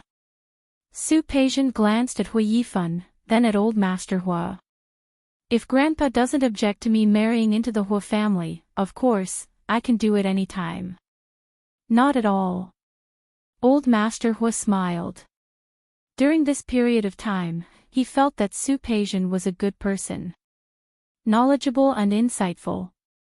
Most importantly, she and Hui Yifan hit it off. Hu Jiniao was his grandson, but so was Hui Yifan. He was impartial and hoped that both of his grandsons would be happy. While they were discussing the wedding, Hui Yangxiu heard it and wanted to ask when the wedding would be held. Someone else came from the other end. Zhang Yichen. He was on a mission yesterday. After finishing his mission this morning, he rushed to Rong City as soon as possible. When he saw old Master Hua, he greeted him first and then walked to Hui Yangxiu. Mom. Both of Hui Yangxiu's children were in the army. She cared about both of them. However, she loved her youngest son very much. Look at you. You seem to have lost weight again. No matter how many missions you are on, you have to pay attention to your meals. You always eat irregular meals. Your stomach will be bad in the future. Zhang Yichen didn't say anything. He was used to this kind of nagging every time they met. After greeting the other elders, it was the turn of the younger generation. When he greeted Su Qingsang, his eyes lingered on her face for a second. Not much, just a second. No one noticed that second, except for Su Peijian. She had been staring at Zhang Yichen since he entered the door. She understood him. She understood every expression on his face and every look in his eyes. It was an extremely restrained and tolerant emotion. She even wanted to applaud this man. He was really tolerant. It was already shocking that he fell in love with his niece-in-law. She didn't expect him to be so restrained and tolerant. Except for that 1 second, he didn't look at Su Qingsang again.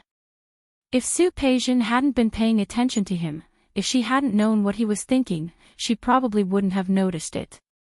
What are you looking at? Hui Yifan noticed her line of sight and followed her line of sight.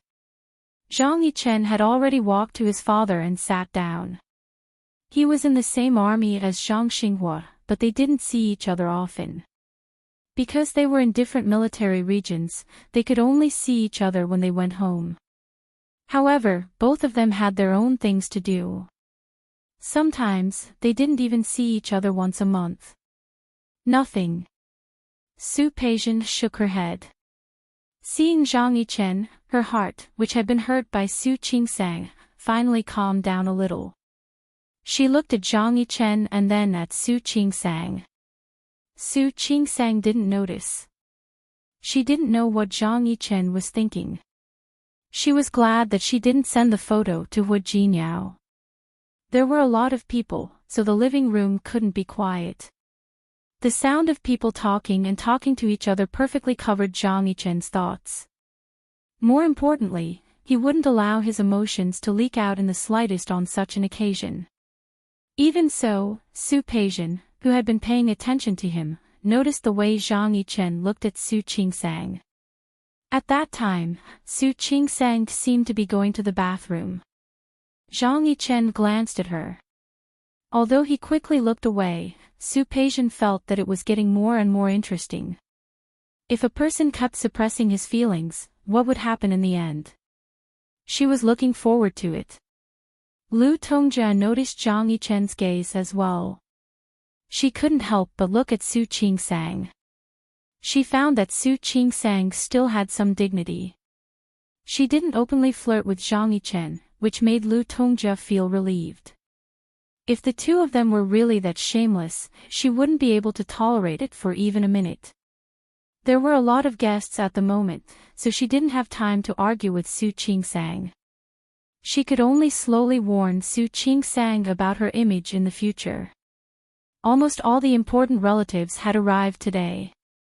Lu Tongjia didn't choose to have lunch at the Hua mansion. Instead, she chose to have lunch at the hotel where Old Master Li and the others had gone to. Chapter 570. Zhang Yichen's car was parked outside. He was about to walk to his car. Hu Jiniao's car happened to be heading out. He saw Zhang Yichen and greeted him. Uncle, it's not far. It's not far anyway. Let's take my car. I need to talk to you about something. Zhang Yichen stood there without moving. Zhang Xinghua and the others had already gotten into their respective cars. He paused for a second and finally got into Hu Jinyao's car.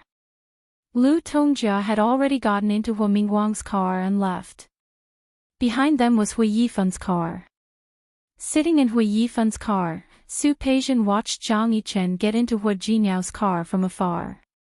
The smile on her face grew brighter. Hu Jinyao, Hu Jinyao. You think you're smart and powerful, but you can't even tell that someone is coveting your wife. You're such an idiot. Forget it. I'll be nice and give you a reminder in case you continue being stupid. Su Qingsang sat in the front seat. Zhang Yichen naturally got into the car from behind. How many days off do you have this time, uncle? 3 days. His reply was concise and to the point, without a single extra word. Su Qingsang glanced at the rearview mirror. Somehow, she felt that Zhang Yichen was in a bad mood. She didn't want to explore Zhang Yichen's mind, so she turned around. She saw a mobile stall selling roasted sweet potatoes. Her eyes lit up immediately. But she quickly remembered that they were going to eat now. If she ate a roasted sweet potato, she wouldn't be able to eat later. There was a traffic light in front of them. Hu Jinyao stopped the car and saw Su Qingsang looking at the sweet potato stall at the intersection. Don't tell me you want to eat sweet potatoes again. Can't I? Su Qingsang glanced at him. They're delicious. We'll have dinner soon. If you eat a sweet potato now, how are you going to eat later? I know. I'm just looking. He said he was just looking, but the look in her eyes didn't mean that at all. Hu Jinyao felt helpless. He stopped the car at the intersection in front of them when the traffic light turned green. He got out of the car and quickly bought a sweet potato from the stall under Su Qingsang's smiling eyes. He got in the car and put it in Su Qingsang's hand. Here. Su Qingsang took the roasted sweet potato and smiled like a contented kitten. Thank you. Don't thank me. If you don't eat later, I won't let you touch this thing again. Hu Jinyao sounded like he was lecturing a child. Su Qingsang stuck her tongue out and made a face at Hu Jinyao. I'll eat half, and you can take care of the rest. Then I'll be able to eat. Hu Jinyao didn't want to talk to her anymore. He turned around and went to get the car. I can't. That would be such a waste. Hu Jinyao reached out his hand and rubbed Su Qingsang's cheek.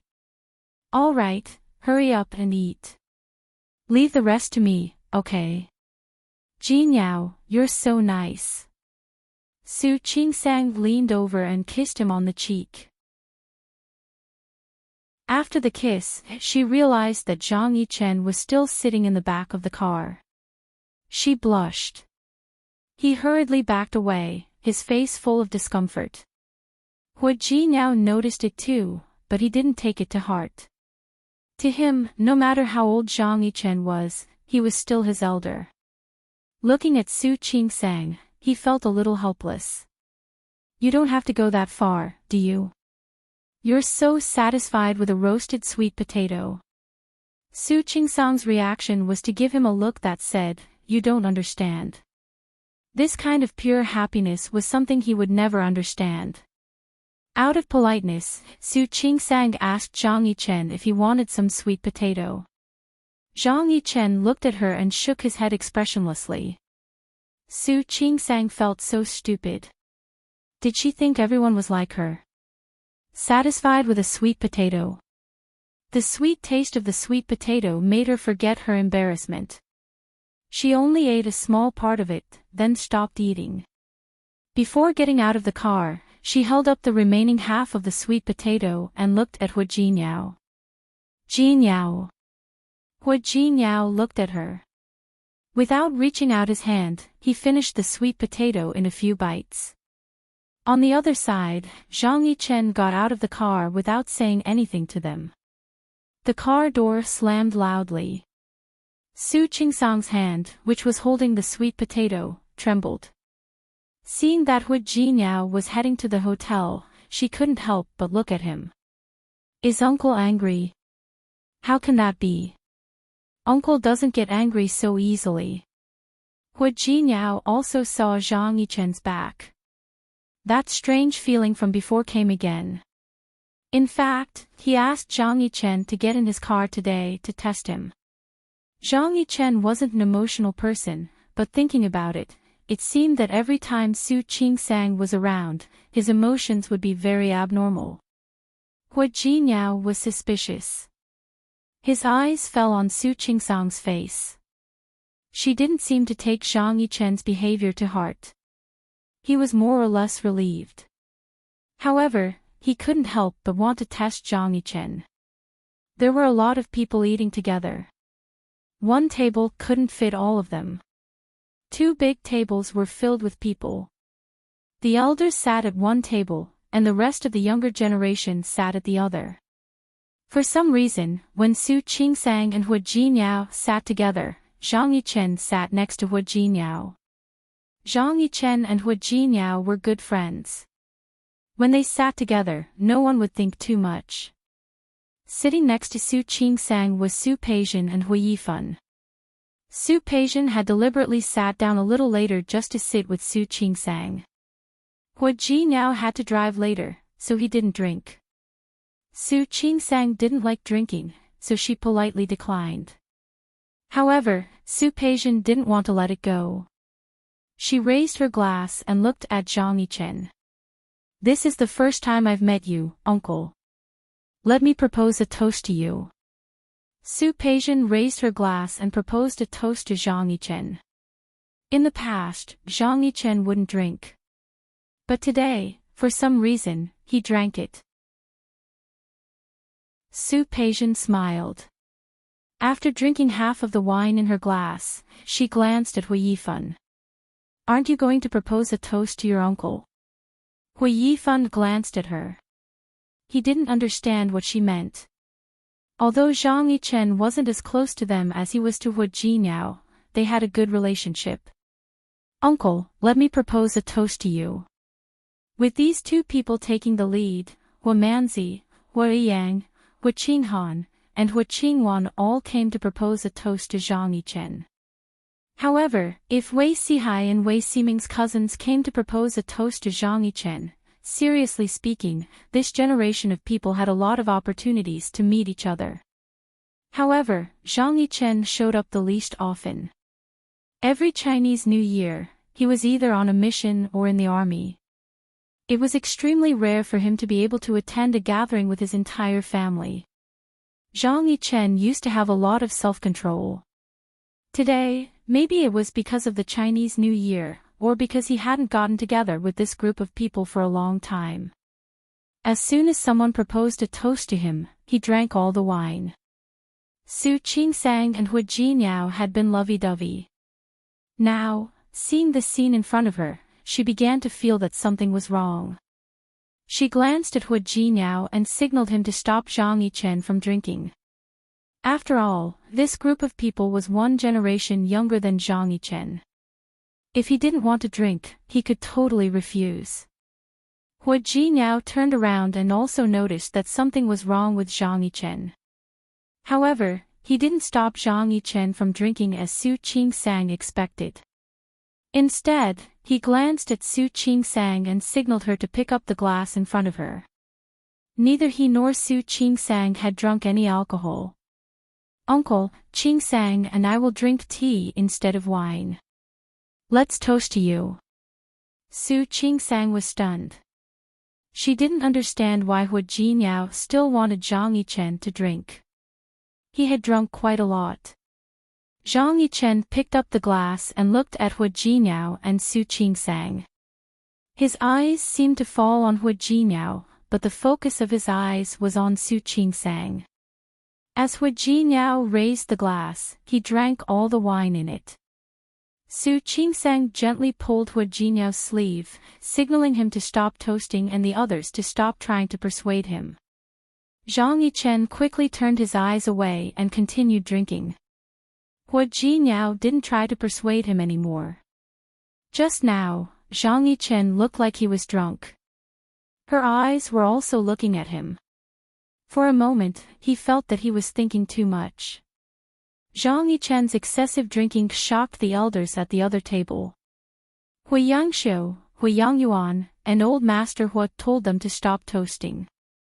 The group of young people settled down. Even so, Zhang Yichen was still drunk.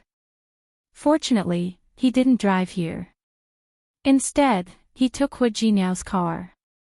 Hu Jinyao and Zhang Liangzi put Zhang Yichen in their car. Zhang Liangzi drove here.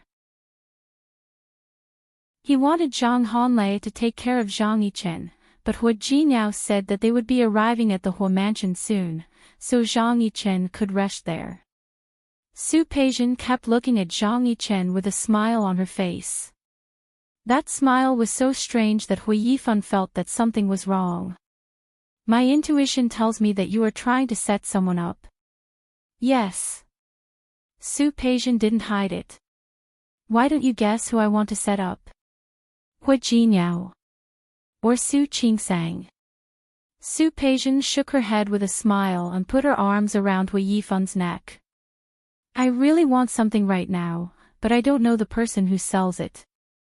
But I believe you must have a way. What is it? Su Peijian moved closer to Hu Yifan, put her face close to his, and whispered 3 words in his ear. Hu Yifan looked at her, not quite understanding what she meant. What do you want? That's none of your business. If you can ask someone to bring it here when you get back to the Hu mansion, you'll know what I want to do. Hu Yifan looked at her deeply, then made a phone call. After hanging up, he looked at Su Peijian and said, someone will bring the thing you want in 15 minutes. But I want to know, what do you want to do? Su Peijian didn't answer Hu Yifan's question immediately. She sat back in her seat and fastened her seatbelt. By the way, I came to the Hu mansion a few times and observed them. I found that it's not that your aunt doesn't like Su Qingsang, but she doesn't like Hu Jinyao. May I ask why? If Lu Tongjia didn't like Su Qingsang, she should have told Hu Jinyao about their relationship when she found out that Su Qingsang might be related to Zhang Yichen. But he didn't do that. Instead, he kept the matter under wraps. This meant that there were 2 possibilities. The first possibility was that Lu Tongjia loved her child and wanted to protect him. She didn't want him to see the cruel reality. However, after observing Lu Tongjia's behavior, Su Peijian deduced the second possibility. Lu Tongjia didn't like Hu Jinyao at all. Therefore, she didn't care whether he was cheated on or not. Instead, she just wanted to watch a good show.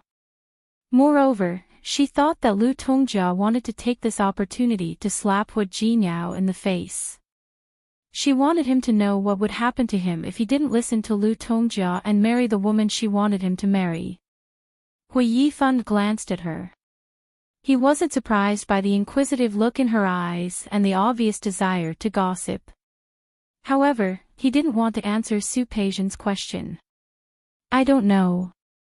I only know that Auntie has been like this since a long time ago. He knew that he used to have a big cousin. He was a very nice person. He also knew that he used to have a little cousin. She was very cute. However, after his grandmother passed away that year, the existence of these 2 people became taboo and couldn't be mentioned again. It seemed that Hu Jinyao had been hated by Lu Tongjia since then. They weren't involved in the specifics at the time, and Old Master Hu had ordered them to keep it a secret, so none of them dared to mention it, let alone figure it out. Su Peijian could tell from Hu Yifan's expression that he really didn't know. She did not feel discouraged. Perhaps this was another point that she could start with. There must be a special reason for a mother to hate her child so much. Well, if she were to add to the fire on that ground. That would be really interesting. Hu Jinyao settled Zhang Yichen in the guest room. Lu Tongjia had made the necessary arrangements a long time ago when she found out that her relatives would be staying at the Hu mansion. Zhang Yichen's room was on the third floor. After all, he had always been on good terms with Old Master Hu. Old Master Hu's room was on the third floor. However, Hu Jinyao didn't know about Lu Tongjia's arrangement. He wanted to go back to his room, so he directly sent Zhang Yichen to the guest room on the second floor next to his own.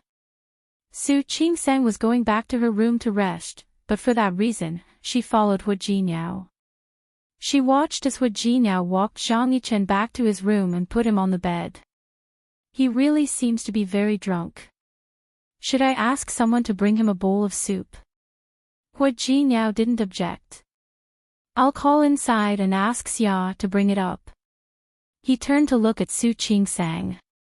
There was no worry or concern in her eyes.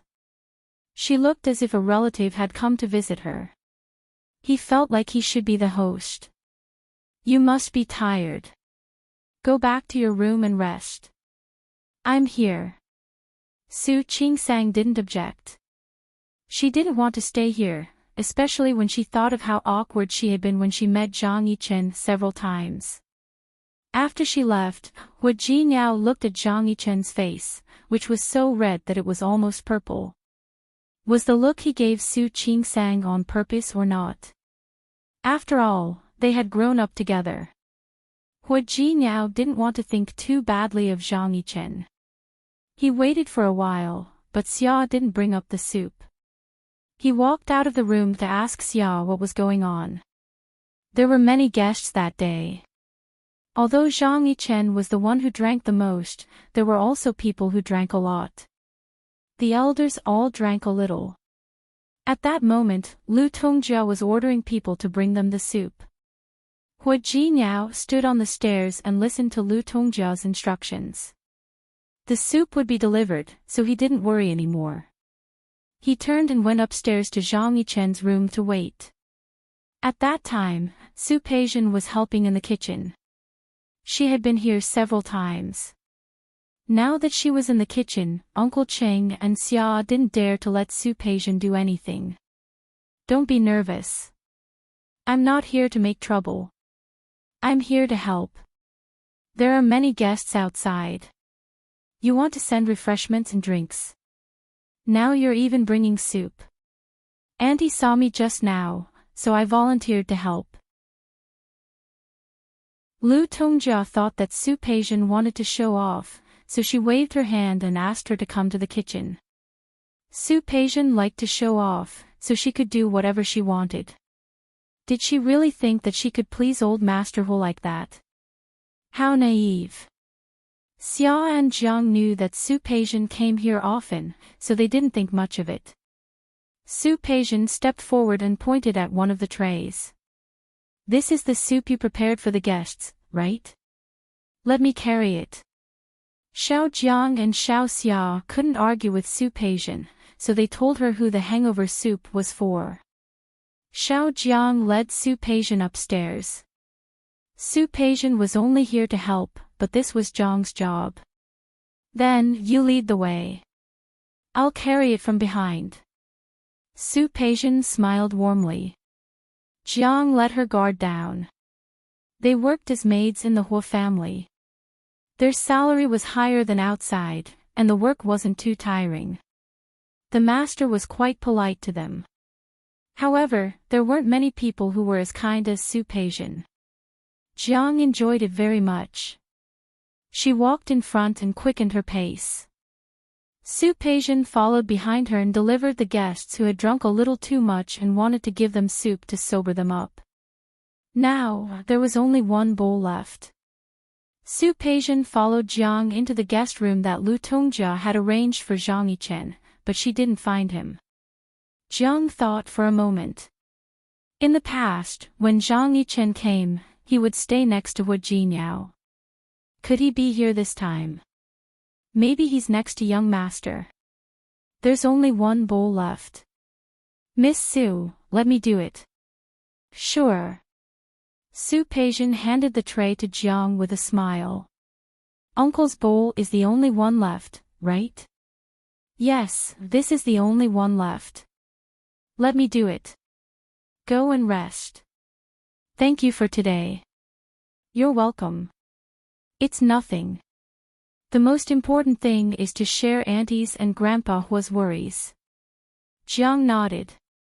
She understood Su Peijian's choice. Although Su Qingsang was going to marry Hui Yifan, Lu Tongjia and Old Master Hua were the ones who had more authority in this family. She carried the soup to Zhang Yichen's room next to Hua Jinyao's. Su Peijian wasn't in a hurry to leave. She walked very slowly toward the stairs.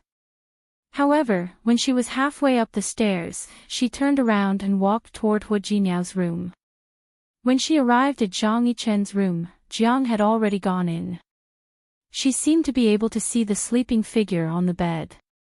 She knew that Zhang Yichen was dead drunk. The effect of the medicine wouldn't work immediately. Chapter 571. Zhang Yichen was indeed very drunk. His eyes were closed. The excessive alcohol and the fact that he hadn't drunk like this for a long time put him in an extremely uncomfortable state. Hui Yangxiu had come up to see him. She was touched when she saw Hua Jinyao taking care of him. She was old and had flown to Rong City early that morning. Hua Jinyao told her to go back to her room and rest. He could take care of Zhang Yichen. Hua Jinyao didn't think much of it when Xia brought the soup over. He called Zhang Yichen's name in a low voice. Seeing that Zhang Yichen didn't respond, he helped him up and let him drink. Su Peijian just wanted to make sure that Zhang Yichen drank all the soup. She didn't need to care about what happened next. She saw Zhang Yichen drink the soup to dispel the hangover. Su Peijian had only heard about this kind of thing before, but she had never tried it herself. She wouldn't try it, so she didn't know how effective it was. When Xiao Xia came out after delivering the soup, Su Peijian was nowhere to be seen. The room was quiet. Hua Jinyao stood next to Zhang Yichen and looked at him. His slightly narrowed eyes were a little worried and a little curious. Did Zhang Yichen have a misunderstanding about Su Qingsang, or the person sleeping on the bed didn't respond? Hua Jinyao stared at him for a while and was about to leave. Zhang Yichen, who was lying on the bed, opened his eyes. "Uncle. How are you?" Zhang Yichen had drunk the wine. In his half-awake state, he felt that he saw Su Qingsang. The word uncle was very soft, but it sounded familiar. He had heard it somewhere before. He tried to open his eyes to see clearly, but the alcohol and the drug stimulated the deepest desire in his heart. Qingsang. Hua Jinyao was stunned by the two simple words. He stared at Zhang Yichen's face and spoke very softly. "Uncle, what did you call me?" His voice was too soft to be heard clearly. Zhang Yichen felt that the voice came from far away, but it also seemed to be very close. He was drugged. Although it wasn't an aphrodisiac, the one Su Peijian chose for him could arouse the deepest desire in his heart. He blinked, trying to see the person in front of him clearly, but he couldn't. Hua Jinyao took a step forward and stood by the bed. He stared at Zhang Yichen's face, his facial features becoming more and more profound. "Uncle, who are you calling?" "Qingsang." Normally, no amount of alcohol would make Zhang Yichen lose his composure. But now, the desire in his heart had reached an uncontrollable level. He suddenly reached out and grabbed Hua Jinyao's wrist. His movement was so sudden that Hua Jinyao was caught off guard. She fell against Zhang Yichen's body. Zhang Yichen hugged Hua Jinyao tightly. With the help of the drug, he couldn't even tell that the person in front of him wasn't Su Qingsang. Qingsang, Qingsang. The emotions that he had been suppressing were now completely released under the effects of alcohol and drugs. Even so, Zhang Yichen still cared about their identities.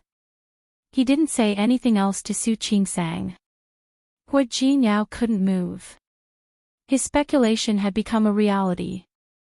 With great difficulty, he propped himself up and stared at Zhang Yichen, who was bewildered and confused. You like Qingsang? He couldn't like her.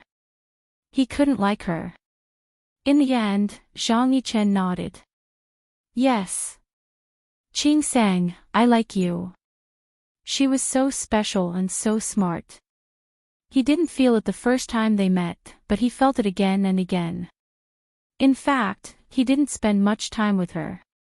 But because of that, he couldn't forget her. Qingsang, Qingsang. I like you. He hugged Hu Jinyao and whispered how much he missed him. But that was all.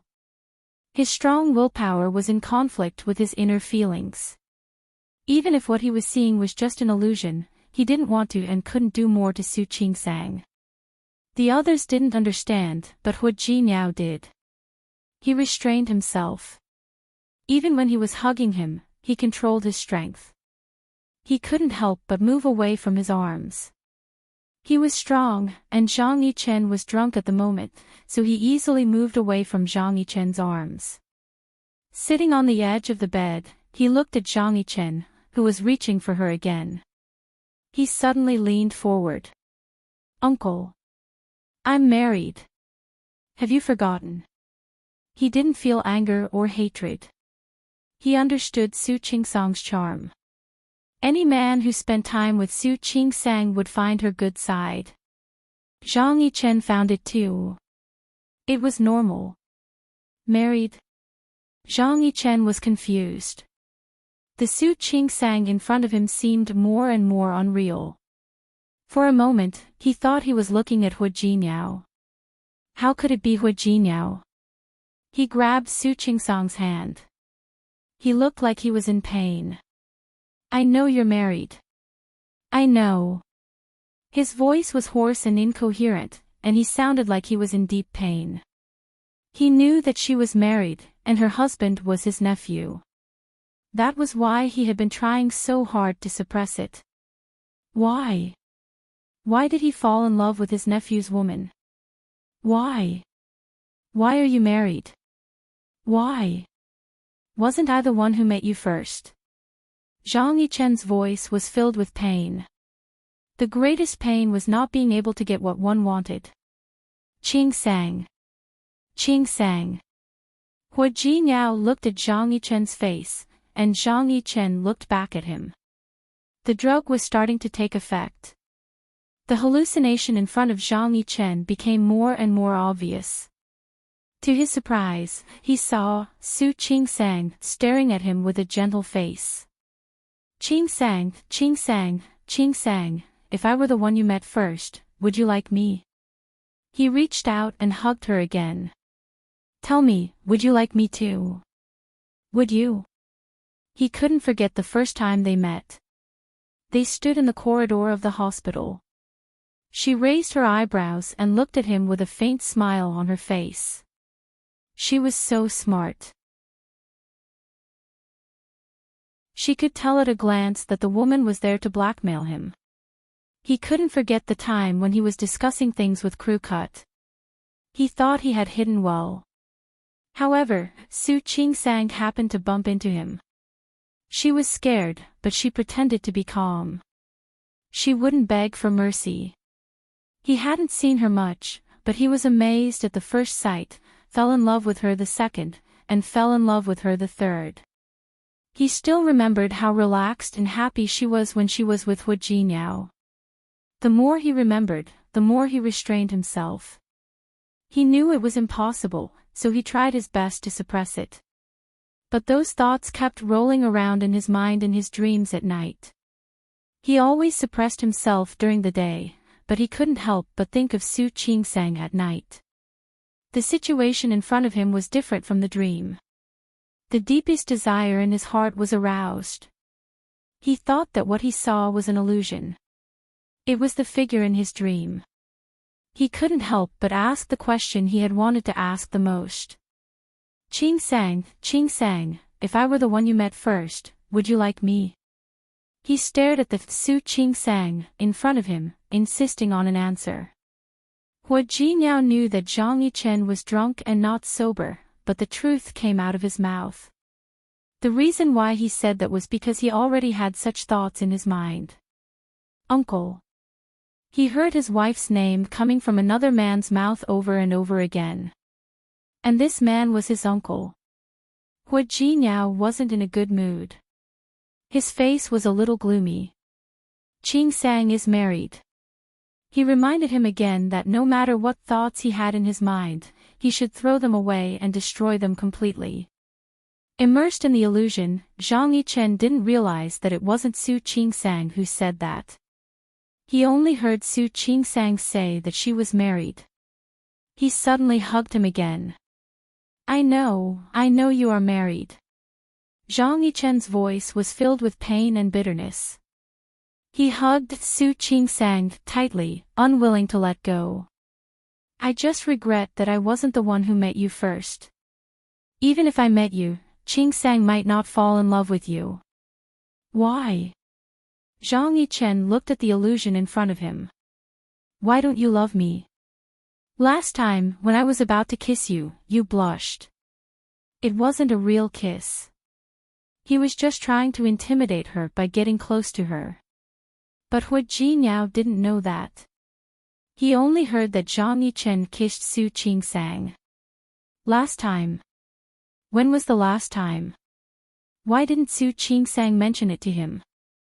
Hua Jinyao was still recalling every time Su Qing Sang mentioned Zhang Yichen in front of him, but Zhang Yichen started again. Since you blushed at that time, does it mean that if I had the chance, you might fall in love with me too? The words reeked of alcohol, but he wasn't sure. All Zhang Yichen wanted was a little comfort in his dreams. However, he didn't know that the person in front of him wasn't Su Qing Sang. Hua Jinyao couldn't listen to it anymore. He gritted his teeth. The moment Zhang Yichen tightened his arms, Hua Jinyao suddenly chopped at the back of his neck. Caught off guard, Zhang Yichen passed out just like that. Hua Jinyao moved away from his arms and patted his clothes. His body quickly took a big step back. Staring at Zhang Yichen's face, he pursed his lips and looked a little angry. Zhang Yichen was coveting his wife. Even though Zhang Yichen was his uncle and they were close, Hua Jinyao couldn't stand it. Not only could he not stand it, but he was also very angry. He knew that Su Qing Sang was his wife. But he still did it. Hua Jinyao's chest rose and fell violently. He stared at Zhang Yichen's face for a while, but he didn't want to stay there any longer. He turned around and went back to his room. Su Qing Sang was resting in her room, with 2 or 3 thick professional books by her side. She was very focused on the books. Occasionally, she would pick up a pen and make notes. Before she could finish writing, Hua Jinyao suddenly hugged her. Su Qing Sang was startled, and she almost dropped the pen in her hand. Jinyao. She felt that Hua Jinyao wasn't going to let go of her, so she had to put the book and pen aside. Inevitably, she had to move away from his arms for a while. But even for a while, Hua Jinyao quickly reached out and hugged her tightly again. Su Qing Sang was stunned. Her body was pressed tightly in his arms, and she couldn't move. Jinyao. She called him a few times, but Hua Jinyao didn't let go of her. Su Qing Sang couldn't help but ask, "What's wrong?" Hua Jinyao didn't let go. He thought of what Zhang Yichen had said. Why didn't I meet you first? What if Zhang Yichen had met Su Qing Sang first? Would Su Qing Sang fall in love with Zhang Yichen? Jinyao. He didn't move. Su Qing Sang was even more confused. Where was Hua Jinyao just now? Weren't you taking care of my uncle? Hearing Su Qing Sang mention Zhang Yichen, Hua Jinyao let go of her, stepped back, and looked at Su Qing Sang's face. Do you care about him? Care. They were relatives. shouldn't he show some concern? Isn't he your uncle? Yes, I know he's my uncle. Hua Jinyao nodded. If that person hadn't been Zhang Yichen, but someone else, he would have punched him. What was the saying on the internet? I treat you like a brother, but you want to sleep with my wife. Wasn't that the situation he was facing now? However, Zhang Yichen wasn't just his brother.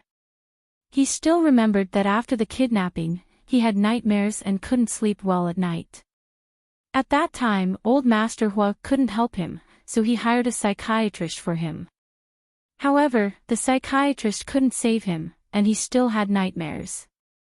It was Hui Yangxiu who suggested sending him to the army. At that time, Zhang Yichen was already in the army. Hua Jinyao followed him. They did exercises together, did morning exercises together, and did drills together. He was only a teenager at that time, but Zhang Yichen trained him like an adult. However, the effect was also very direct. He was very tired every day, extremely tired. As a result, he slept like a log at night. He didn't even have a dream, let alone a nightmare. Zhang Yichen was only a few years older than him. However, he told himself, a man's growth doesn't depend on what he has lost. It depends on what he has endured. He told himself that as a man, he shouldn't keep thinking about the past. No matter what, he had to move on. He knew that even without Zhang Yichen's encouragement, he could move on. However, because of Zhang Yichen's existence, he got rid of those nightmares earlier. Later, he had nightmares occasionally, but most of the time, those nightmares didn't bother him anymore. Obviously, there was something wrong with him. Su Qingsang looked at him sideways and couldn't help but ask her question. What's wrong? Did you have an argument with uncle? Hua Jinyao glanced at her. Her eyes were clear and calm, without any hint of flirtation. He was sure that Zhang Yichen's feelings must be one-sided. Su Qingsang's personality meant that she would never cheat in a marriage. It wasn't her personality, nor was it her style. However, what if the person she had met was Zhang Yichen? Would she still have made the same choice? Would she have fallen in love with Zhang Yichen? After all, even he couldn't deny that Zhang Yichen was outstanding. Honey. Yes. You. If you hadn't married me, would you have fallen in love with another man? Hua Jinyao couldn't ask the rest of the question when he met Su Qingsang's clear eyes. He shook his head and hugged her tightly again. I'm fine. I just feel a little tired. He must be crazy to doubt Su Qingsang because of a drunkard's words. Zhang Yichen was drunk. Whatever he said didn't count. More importantly, he trusted Su Qingsang. He didn't want to mention Zhang Yichen anymore. He didn't want Zhang Yichen to show his existence in front of Su Qingsang. He didn't answer her question, so Su Qingsang didn't ask anymore. Her attention was diverted. If you're tired, you can rest for a while. Su Qingsang glanced at the time. It was still early for dinner anyway. You rest. I'll read. Hua Jinyao shook his head, hugged her tightly, and lay on the bed with her. You sleep with me. He held her in his arms and didn't do anything else. He rested his chin on the top of her head. He had decided to trust Su Qingsang, but he couldn't help but think of what Zhang Yichen said. He said that he had kissed Su Qingsang. Hui Yifan watched Su Peijian walk into the room. She had a smile on her face. That smile was full of calculation. Who did you give the medicine to? Su Peijian had said that she would take full responsibility for this, so he didn't ask. You're not going to give it to Su Qingsang, are you? Hua Jinyao might kill you. Who said I was giving it to Su Qingsang? I gave it to someone else. Someone else. Where did that come from? Don't ask. Anyway, I believe that what I did today will be of great help to both of us. Did you give that medicine to Hu Jinyao? I told you not to ask. Why are you still asking? Su Peijian sat on his lap and put her arms around his neck. Don't worry. Naturally, I will use it on the right person. Hui Yifan pulled her waist to his side and pinched her chin with his other hand. You're smiling like a fox. I don't believe you didn't do anything. But in this mansion, who else can make you use it? Su Peijian lowered her head and gently bit his finger. She blinked and looked at him with a seductive look. I didn't plan to do anything to Su Qingsang and Hu Jinyao today. She was only planning to plant a seed of doubt. Zhang Yichen was drunk and drugged. He would definitely lose his composure. Looking at the photo and the look in his eyes, Su Qingsang could tell that he was trying to control himself. She wouldn't mind if she didn't have a chance to have sex with a man like that. Once he had the chance, the more he tried to control himself, the harder it would be to control himself. Once Zhang Yichen lost his composure, the seed of doubt would be planted in Hu Jinyao's heart. Hu Jinyao might not suspect Su Qingsang at the beginning, nor would he do anything to her at the beginning. But what if the seed grew bigger and bigger? What if the seed grew into a big tree and Hu Jinyao saw it? Would he still be able to stay calm then? Su Peijian gently brushed her lips against Hui Yifan's finger and turned her head to look at him. Don't worry. We're about to have a good show. Hui Yifan didn't like Su Peijian hiding everything from him. He gripped her chin and scanned her face with his sharp eyes. Woman, are you hiding something from me? Yes. Su Peijian didn't deny it at all. Everyone has secrets. I just don't want to tell you right now. Can't I?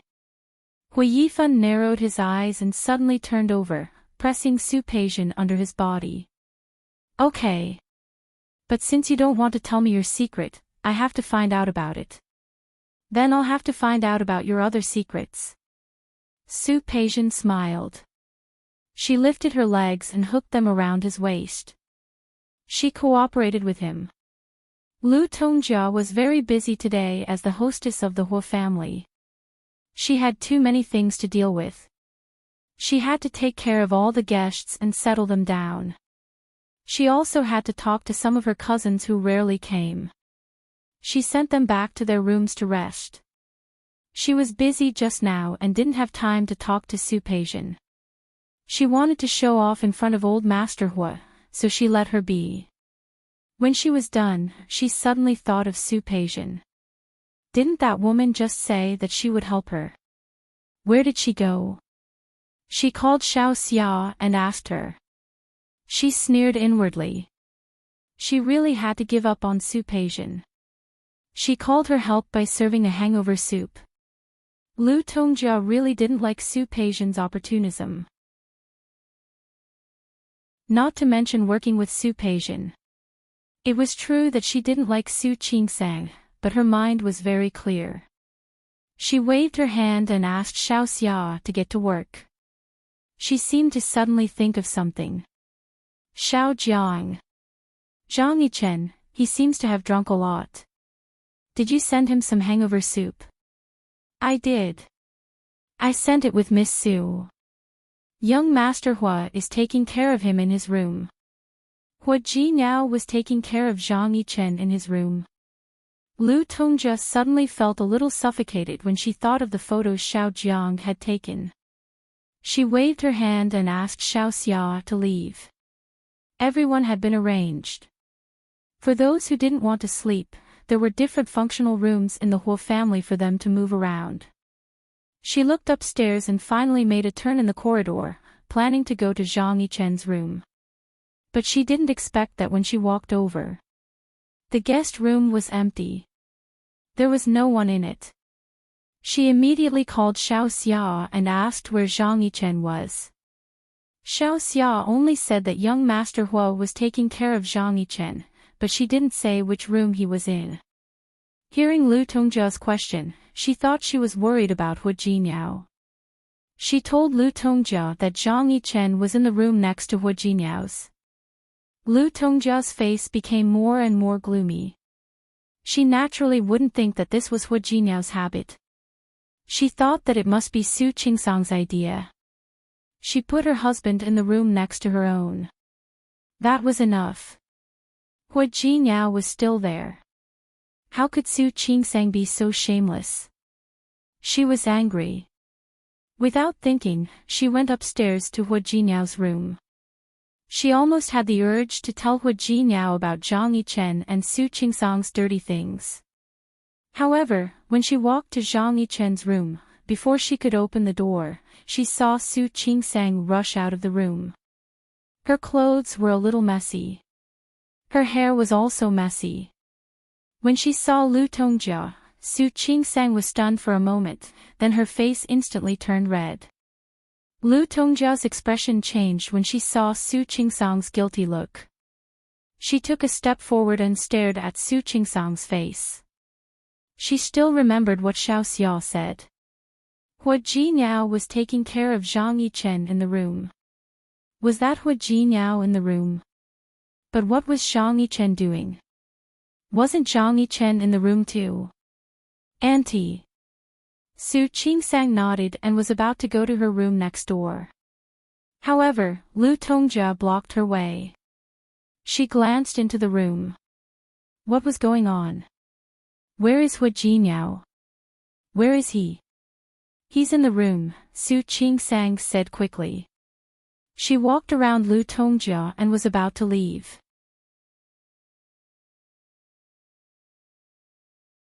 Chapter 572. Su Qingsang's attitude made Lu Tongjia even more certain that there was something wrong with Su Qingsang. Su Qingsang, you. Before she could finish her sentence, she saw Zhang Yichen, who was also disheveled, open the door. When he saw Su Qingsang, he held her in his arms. Su Qingsang's whole body froze. She was being held by another man in front of her mother-in-law. And this man was Hua Jinyao's uncle. It couldn't get any more embarrassing. She struggled, trying to get Zhang Yichen to let go of her. However, Zhang Yichen was so strong that she didn't have a chance. Lu Tongjia's face turned green when she saw what was happening. You, what are you doing? You. Auntie, it's not what you think. Su Qingsang was so embarrassed. She didn't understand how things had turned out like this. Hua Jinyao said he was going to sleep, and he really fell asleep with her in his arms. The problem was that she didn't want to sleep today. Not only did she not want to sleep, but she was also very energetic. After Hua Jinyao fell asleep, she picked up her professional book and continued reading. However, her phone rang after a short while. It was Shi Mengwan. Su Qingsang didn't think much about it because she didn't want to wake Hua Jinyao up. She walked out of the room with her phone and stood at the end of the corridor. It was the study, and there was no one there. It was a good place for her to talk to Shi Mengwan. She could feel that Shi Mengwan was in a bad mood. In fact, Shi Mengwan was in a bad mood. She had gone to France to participate in the local design competition. After the preliminary round, she had participated in the semi-finals. She had the greatest hope of making it to the finals. Even if Shi Mengwan couldn't win a place in the final, it was an affirmation of her ability to participate in the competition. Shi Mengwan was still very young. She was already very happy that she had made it this far. However, extreme joy turned to sorrow. She didn't expect that she would be successful in her career, but frustrated in her love life. Ever since she accidentally got involved with Zhang Haoze, she knew that Chen Feifei was with Zhang Haoze. She tried her best to resist. She didn't want to be a mistress. However, she couldn't escape the desire in her heart, nor could she escape the desire to make Zhang Haoze think of her. Coincidentally, she had a relationship with Zhang Haoze. She hadn't figured out where to go with this relationship. She wanted to take the opportunity of going to France to think about it. However, she didn't expect that when she went to France, she would see the news of Jean Hauze and Chen Feifei's engagement in the local media in Lin City. At that moment, she almost wanted to abandon the French competition and fly back home. She wanted to ask Jean Hauze personally. Why was he doing this to her? She wanted to ask him, if the person he wanted to marry was Chen Feifei, then what was she? If he was just playing with her, why wouldn't he let her go? But in the end, he couldn't bring himself to ask those questions. Because she couldn't contact him at all. At first, he just didn't pick up her calls. Later, his phone was turned off. Shi Mengwan lowered her head. She couldn't tell what she was feeling, but she felt uncomfortable. He had no one to talk to about this kind of discomfort, let alone to his own family. After thinking about it for a long time, she could only call Su Qingsang to confide in her, even though she hadn't slept all night.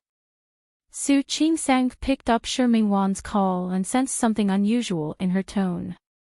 She took the phone to the study to answer the call.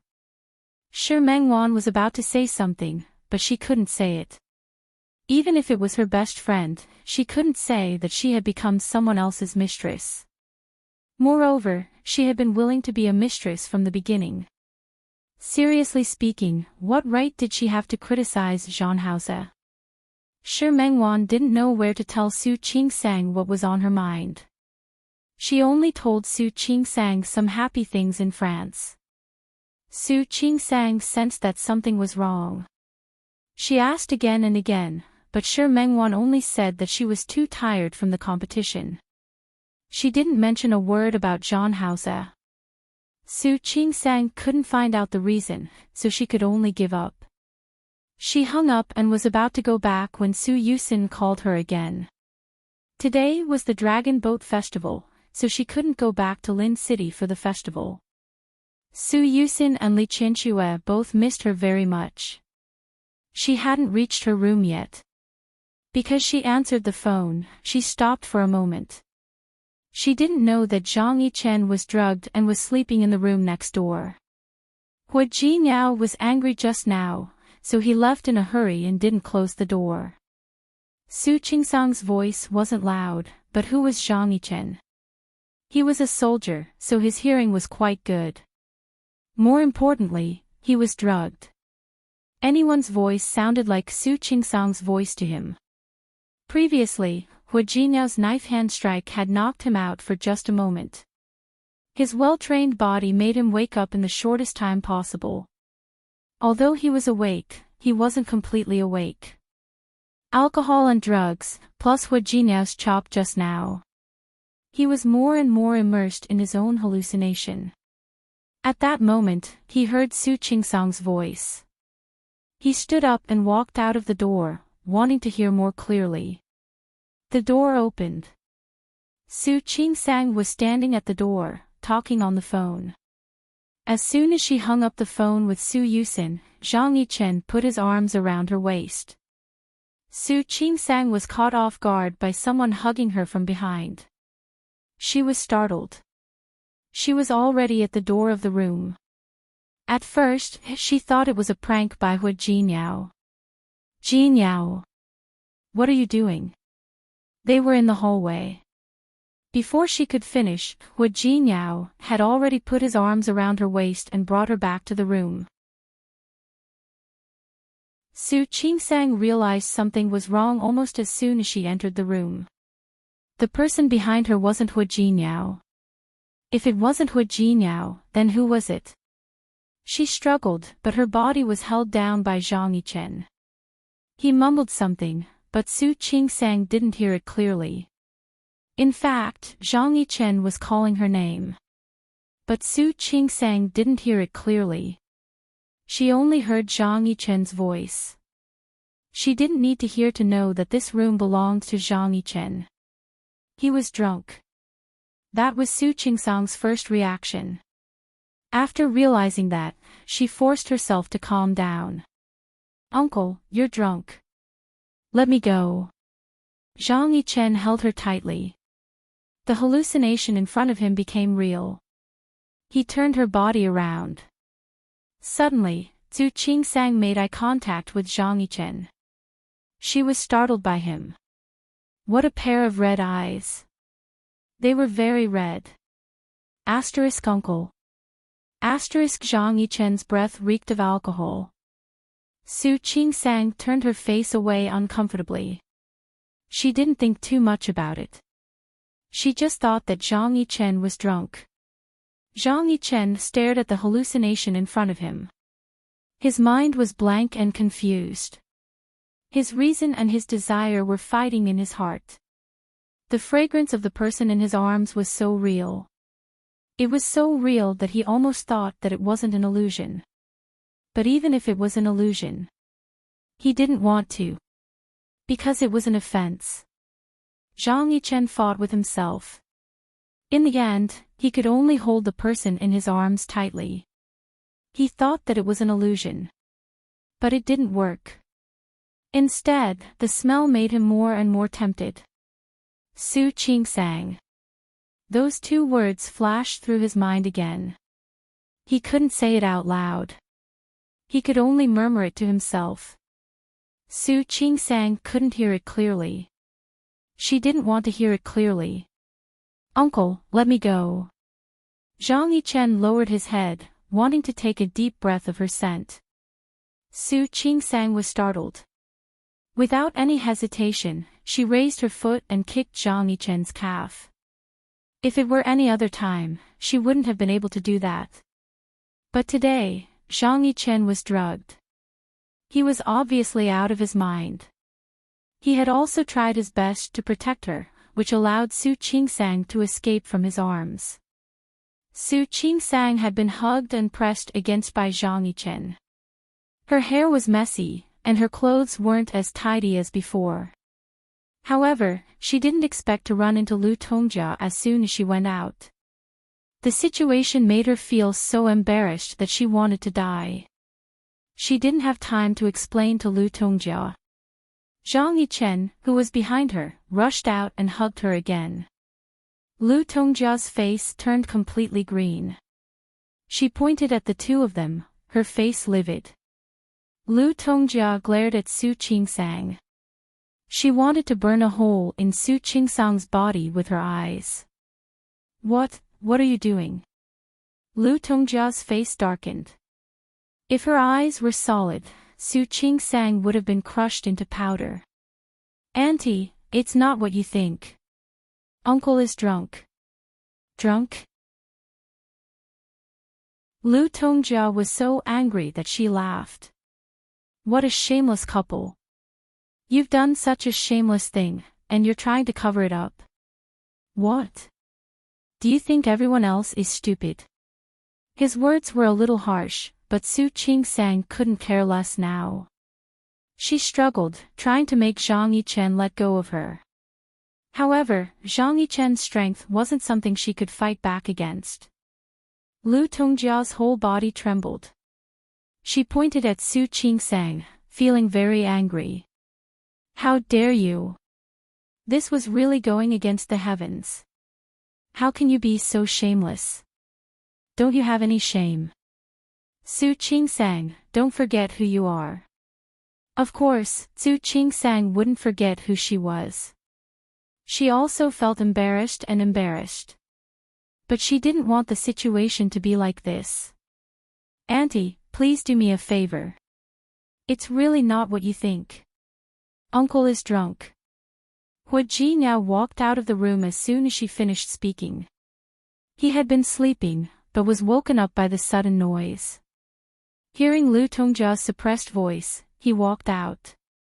He didn't expect to see this scene in front of him. Jin Yao. Zhu Qingsang's face was full of surprise when she saw him. You're here. Come and help me pull Uncle away. He's drunk.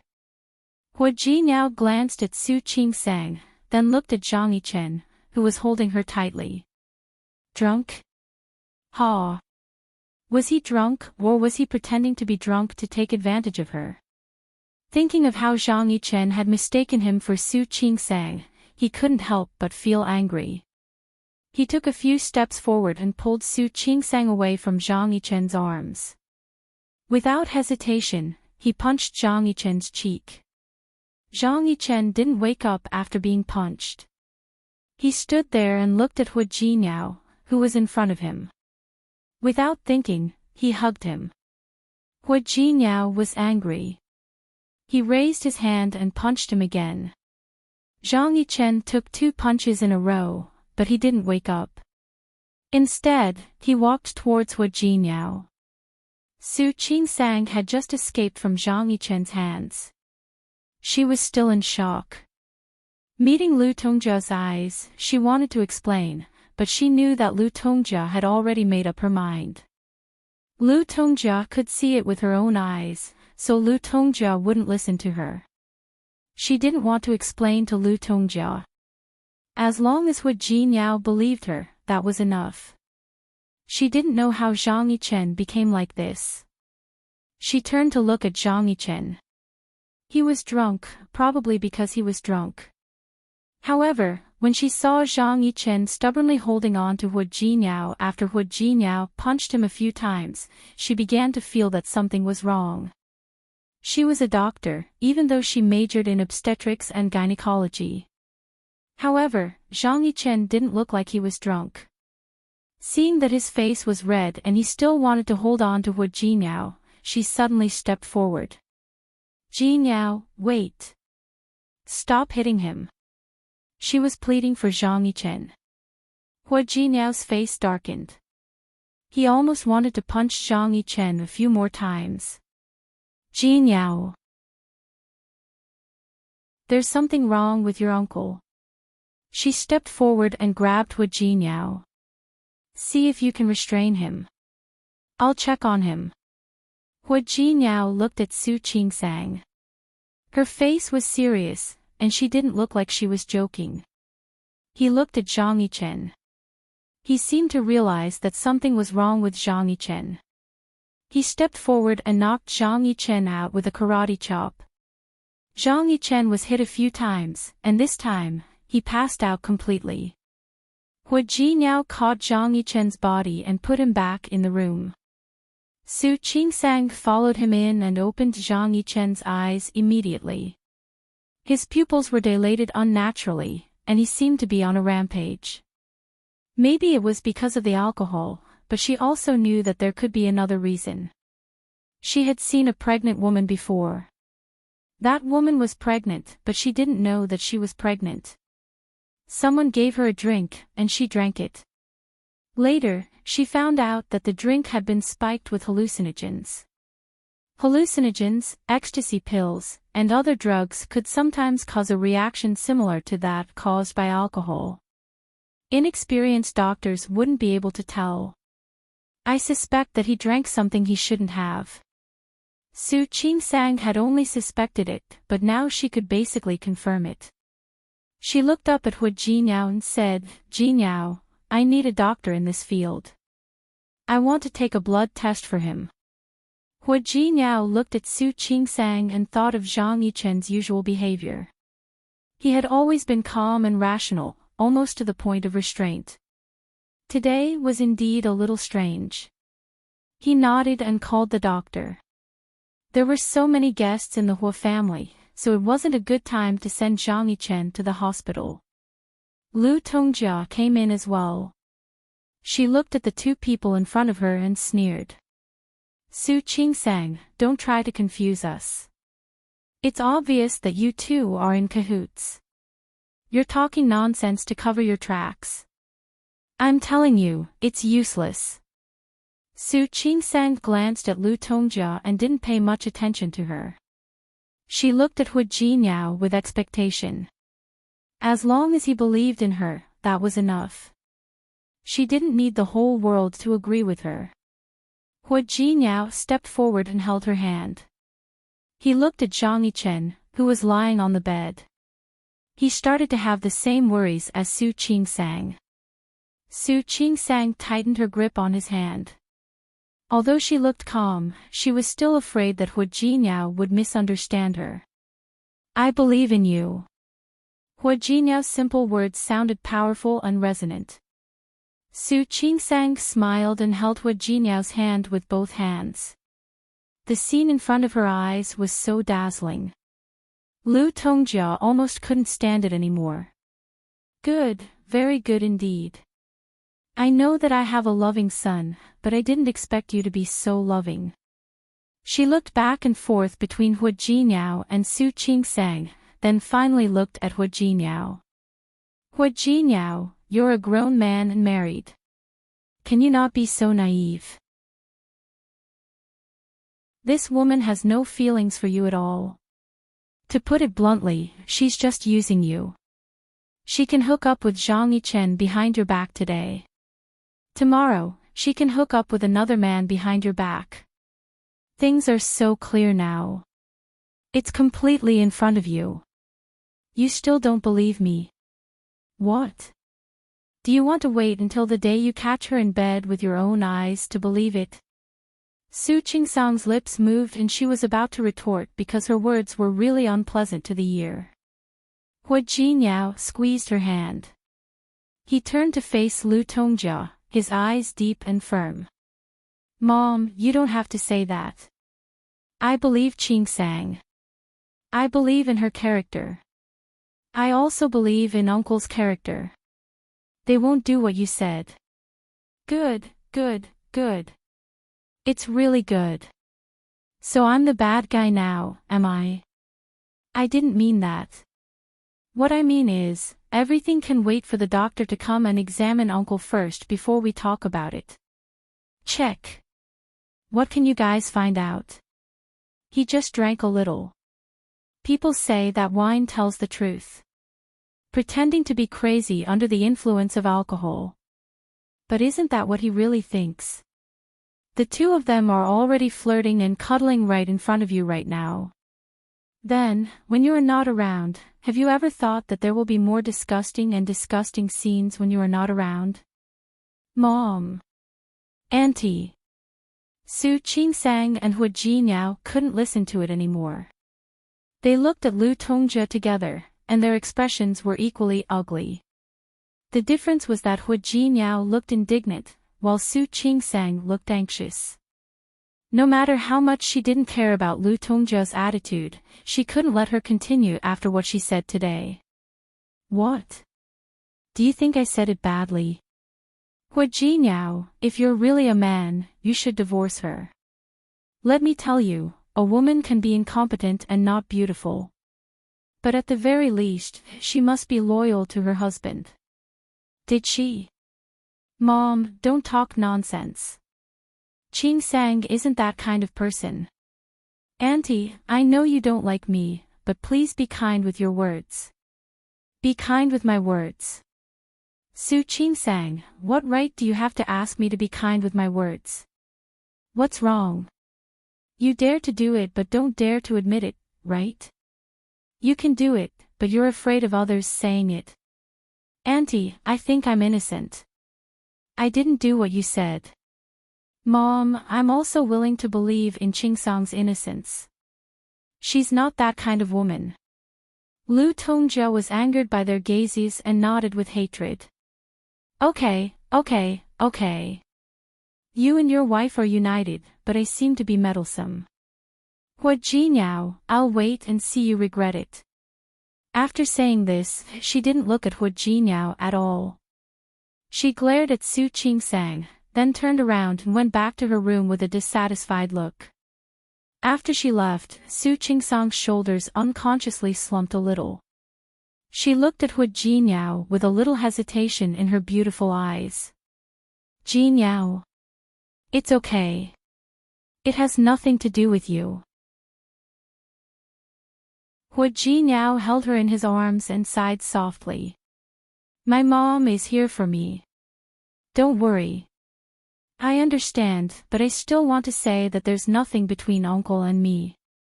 There's nothing between us. I know. I believe you.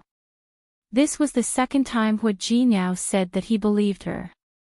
Su Qingsang couldn't help but reach out to hug him. Her eyes were gentle and her expression was full of satisfaction. Thank you, Jinyao. It felt so good to be trusted so much. Hua Jinyao hugged her. What he didn't say was that he did believe Su Qingsang. As for Zhang Yichen, he didn't want to know whether it was because he was drunk or because of something else that made him lose his composure. When Lu Tongjia returned to her room, she felt a headache. She didn't look well. She was so angry that her whole body was trembling. Hua Mingguang wasn't in the room. He was in his study with Hua Yangyuan's two sons. Hua Yangyuan's two sons, Hua Mingfan and Hua Mingqi, worked in different areas. Tianyu Group had invested in both areas. They were usually busy with work and rarely met each other. Now that they were together, Hua Mingguang naturally wanted to have a good chat with his two cousins. Lu Tongjia didn't have anyone to talk her out of it. She just couldn't take it anymore. She hadn't even thought of showing Hua Jinyao those ugly photos she had taken, but he was already taking her side without asking. Even though he saw Su Qingsang and Zhang Yichen hugging each other with his own eyes, how could he find an excuse for Zhang Yichen? It was ridiculous and infuriating. She hadn't calmed down yet. She was still thinking about how to make Hua Jinyao face reality. On the other side, Hua Jinyao got the result after the doctor came and took Zhang Yichen's blood for a blood test. Zhang Yichen was indeed drugged. Su Qingsang looked at the result and nodded. She looked serious when she met Hua Jinyao's eyes. Jinyao, it's just as I thought. Uncle was drugged. It seems to be a hallucinogen. That would explain why Zhang Yichen was reacting like this. Hua Jinyao looked at Su Qingsang. She looked calm. She attributed all of Zhang Yichen's behavior to the fact that he was drugged and drunk. However, he knew that wasn't the whole truth. There was nothing wrong with Su Qingsang, but there must be something wrong with Zhang Yichen. The drug and alcohol only made Zhang Yichen's true thoughts come to life. It didn't mean that it didn't exist. Zhang Yichen really did have that kind of feelings for Su Qingsang. He was very sure about that now. Why would he be drugged? Who drugged him? Everyone clearly ate together before. Su Qingsang couldn't figure it out. She couldn't help but look at Hua Jinyao with confusion in her eyes. Hua Jinyao stopped thinking. He didn't tell Su Qingsang about Zhang Yichen's feelings for her.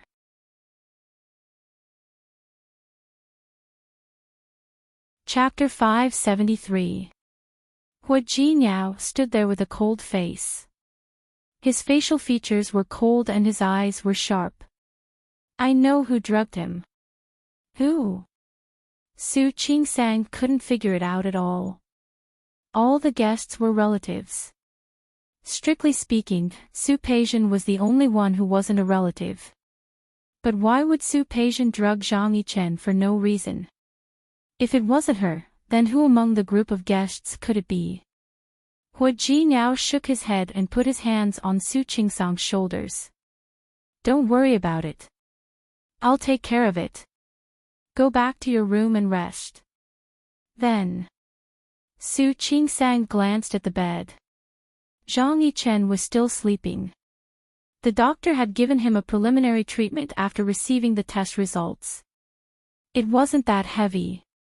If Zhang Yichen hadn't been drunk, he wouldn't have ended up like this. Uncle had an injection. He should be sleeping.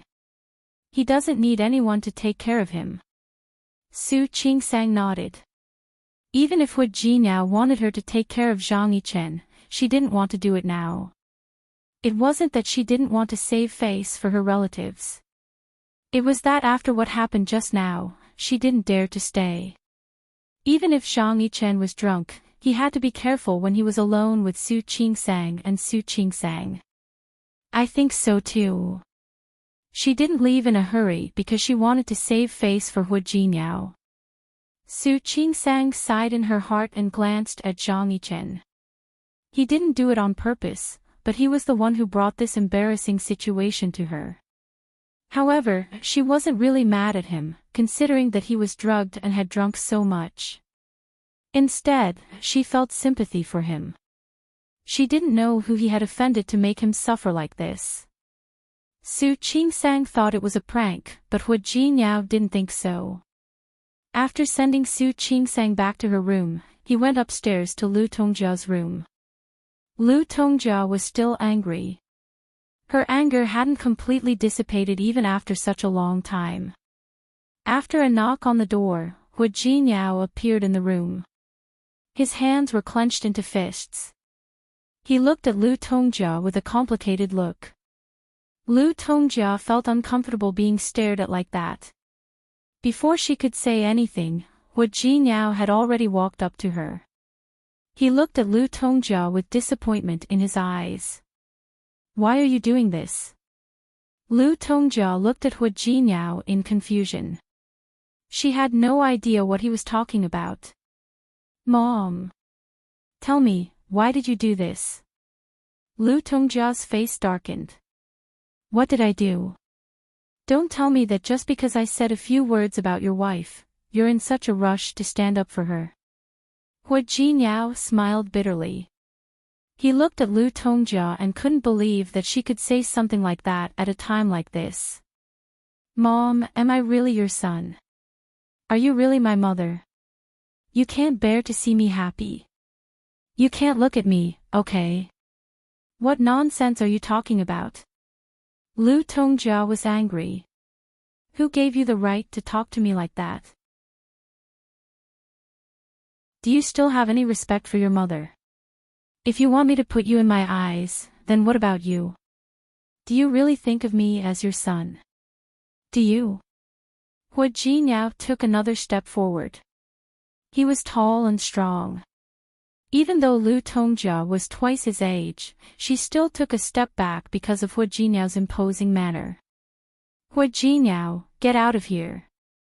Wait till I have made myself clear. I have made myself clear. I'll get out of here. What on earth are you talking about? Uncle. Only Zhang Yichen was drugged. Drugged? You were drugged. Lu Tongjia's eyes widened in shock. How could you be drugged? What drug? Hu Jinyao thought that she was just trying to hide something.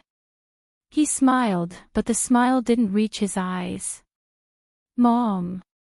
Shouldn't you be the one who knows best what kind of medicine Uncle was given? What do you mean? I mean exactly what I said. For so many years, Hu Jinyao had been tolerating and giving in. He knew that Lu Tongjia didn't like him, and he knew why. He knew that he couldn't change her mind. He was used to her coldness and indifference. However, he didn't expect that one day, Lu Tongjia would use such a trick on his wife. Putting Zhang Yichen's thoughts aside, Su Qingsang was innocent. Why did she have to endure all this? Hu Jinyao, watch your attitude. What about you? Are you acting like a mother again? Hu Jinyao didn't want to bring it up. It had been a long time, and many things had been weighing on his mind. He was so heavy that he couldn't breathe. No one could truly ignore the hurt that came from their parents and relatives. He was the same. Hu Jinyao. Are you blaming me? Can't I? Hu Jinyao's eyes were sharp, and he was clearly blaming her. You say that you're my mother, but what kind of mother are you? You drugged Uncle just to make me misunderstand Qingsang. I know you don't like me. But if you're unhappy with me, you can come at me. Don't hurt Qingsang. Lu Tongjia stuttered. She widened her eyes. She couldn't believe that Hu Jinyao would blame her like that. Mom, I always thought that after all these years, you should feel less resentful. But I was wrong. I don't want to talk about the past anymore. But I won't tolerate it anymore. After saying that, he turned to leave.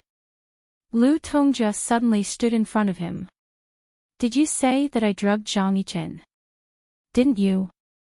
Why would I drug him? To make you misunderstand Qingsang, to make us unhappy. Don't you always like to do things like that? You have to do things that make me unhappy. Hu Jinyao. Lu Tongjia was furious. She didn't want to refute the second half of Hu Jinyao's words. She nodded her head heavily. Good, very good. I want you to misunderstand Qingsang. Is this a misunderstanding? Ha! That woman was flirting with Zhang Yichen in a place where you couldn't see her. Did I wrongly accuse her? I was just trying to make you see the truth. I believe in Qingsang's character. And what you meant by letting me see the truth was that you didn't hesitate to give uncle that kind of despicable drug in order to frame her. I drugged Zhang Yichen. Lu Tongjia was furious. Why don't you say that he was a dirty person? He was just tricked by you. Why don't you say that you just don't want me to be happy? Lu Tongjia nodded repeatedly. She was too angry. She didn't expect Hu Jinyao to rush up to her and criticize her in such a tone. She felt a ball of fire burning in her heart, making her lose all rationality. Fine, fine, fine. Yes. I did it. I really don't want you to be happy. What right do you have to be happy? Hu Jinyao, do you have the right to be happy? She pointed at Hu Jinyao with a fierce look, as if she wanted to vent all the resentment she had accumulated over the years. What right do you have to be happy? Everything you have now isn't yours. It's Jin Kai's. You took over your brother's position, and you killed him. Now, you have the nerve to say that I don't want you to be happy. Why should I want you to be happy? You killed my son and my daughter. Both of my children died in your hands, and you want to be happy. Based on what? What about Hu Jinyao? Why do you have to make such a request? Lu Tongjia couldn't hold it in anymore. Her eyes were red. She was not acerbic, and she was not without a mother's heart. However, Hu Jinyao had killed her motherly heart. You should have known that when you killed them. Hu Jinyao, you are going to hell. You don't have the right to be happy. Don't you? Lu Tongjia's voice became shrill, and her body began to tremble with anger. She couldn't bear it, and she didn't want to. In fact, for so many years, she and Hu Jinyao had been maintaining a peaceful relationship on the surface. That was just the surface. Like a bubble, it would burst with a gentle poke. Just like now, she couldn't bear it anymore, and she didn't want to bear it anymore. Hu Jinyao looked at her and saw her revealing such a sharp side. This scene had actually happened once before. When his brother and sister had just died. At that time, she was like this too. She shook his shoulder in disbelief. She asked him, why don't you die if you're so vicious? Why didn't you die? Memories were usually not good. Hu Jinyao closed his eyes. When he opened them again, there was no emotion in them. That's the truth, isn't it? That's what you really think, isn't it? You've always thought that way. It's just that all these years, you've been suppressing those thoughts. For you actually hope that I was the one who died in that accident, right? His voice was very soft, but every word was like a raindrop hitting her heart. Lu Tongjia felt a little uncomfortable for some reason, but she suppressed that discomfort. That's what you said, not what I said. She didn't say that now, but she had already said it back then. Hu Jinyao nodded. He stood up straight and his back was straight. He was tall and strong. He was mature and calm. He was Hu Jinyao, the invincible Hu Jinyao. He forced himself to be calm and indifferent. Even though his heart had been riddled with holes by Lu Tongjia. But he couldn't show it on his face. He just stared at Lu Tongjia. His gaze was indifferent, and his expression was calm. However, his eyes were as deep as the sea, making it impossible to see the bottom. Mom. Do you know? I've been thinking the same thing for so many years. Why wasn't I the one who died in that accident back then? Lu Tongjia's body trembled, and her legs were a little weak. She forced herself to stand still. I'm telling the truth, Hu Jinyao looked at her and said word by word in a very soft tone. I really hope that the person who died back then was me. If the person who died was really me, I think you wouldn't be so resentful now, right? Hu Jinyao closed his eyes. He didn't want to stay any longer, so he turned around and walked straight to the door. The moment his hand touched the door handle, he stopped. He didn't turn around. He just stared at a certain spot. Tianyu Group belongs to Dad, but it also belongs to Grandpa. You don't like me and want to give Tianyu Group to someone else. I know, and I don't care. Grandpa once said that Big Brother is gone. I am the eldest grandson of the Hu family. I have to shoulder my responsibility as the eldest grandson. Whether it's Tianyu Group or the Hu family, they are all my responsibility. If you really think that I don't deserve to sit in this position, I can go and convince Grandpa. Give the position of CEO to someone else. I don't want it. Whether it's the Hu family's things or Tianyu Group. Or even myself. You can do whatever you want. I'll do whatever you want. Just a little. That's my bottom line. That's Su Qingsang. You can deal with me in any way you want. You can take away everything I have now. But if you hurt Su Qingsang, I won't let it go just like that. His grip on the door handle tightened. Finally, he opened the door and left without looking back. After he left, Lu Tongjia's legs turned to jelly. She couldn't stand and fell to the ground. She looked at the tightly closed door. For a moment, she wondered if she had done something wrong. But no one could tell her the answer. Hua Mingguang wasn't here. She couldn't discuss this matter with anyone else. She just sat on the ground. The ground was covered with a thick plush carpet, so it wasn't cold. However, she felt waves of coldness coming from all directions and surrounding her tightly. She raised her hand and pressed it against her heart, trying to convince herself that she wasn't wrong. What was wrong with her? Look at Hu Jinyao's attitude. What did he mean by his bottom line was Su Qingsang? In his heart, only Su Qingsang was human. These family members were not human anymore, right? In his heart, he only cared about Su Qingsang. She wasn't his mother, was she? Lu Tongjia kept coming up with excuses. She kept telling herself that Hu Jinyao was wrong and that he had gone too far. Look, he even slandered her and said that she drugged Zhang Yichen. Did she need to drug Zhang Yichen? Even without the drug, Zhang Yichen would still want to be with Su Qingsang. Why would he need her to add fuel to the fire? She wasn't wrong. She wasn't wrong at all. However, no matter how hard she tried to convince herself, Hu Jinyao's words and the expression on his face kept echoing in her mind. Over and over again. If he had been the one who had died, Lu Tongjia's body trembled and she fell to the ground again. She put her hands on the carpet and tried to push those thoughts away. She wasn't wrong. She wasn't wrong.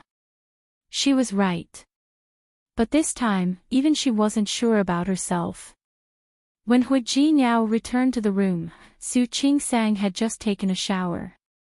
When Zhang Yichen held her in his arms, she smelled of alcohol, which made her very uncomfortable. As a doctor, even if she wasn't a Virgo, she was more obsessed with cleanliness than the average person. She had just dried her hair when Hu Jinyao came in. Jinyao. He said that he was going to find the person who drugged her.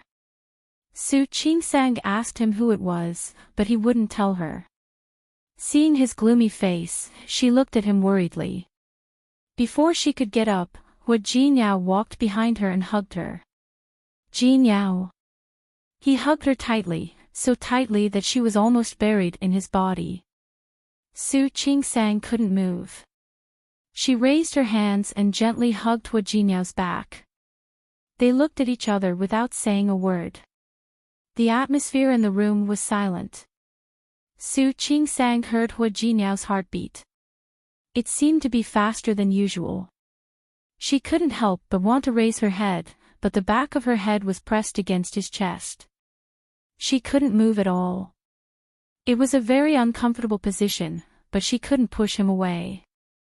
It wasn't that she couldn't, but that she didn't want to. She just leaned against his chest, letting him hug her tightly with a strength that could almost hurt her, not letting go. Until she heard his heartbeat slow down. She pressed her lips together and pressed her face against his chest. Who drugged me? Can you tell me? Hua Jinyao didn't say anything. She felt his body tense up. She thought for a moment. Someone who could make Hua Jinyao act like this couldn't be an outsider. That drug, was it your mother who drugged me? She wasn't sure.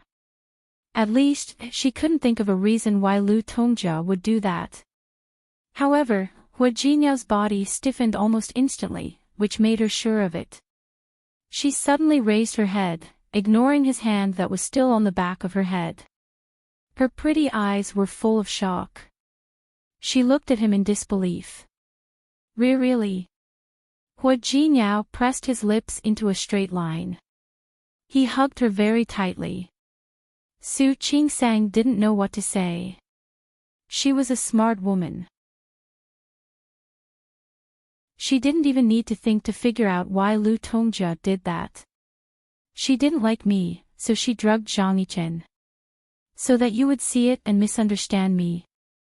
No way. She went around in circles just to set me up. If that was the case, Su Qingsang really admired Lu Tongjia. No one else could be so calculative. Hua Jinyao looked at Su Qingsang and hugged her again. I'm sorry. Qingsang. Su Qingsang could sense the apology in his words, but she still felt that something was wrong, as if something was wrong. That's not right.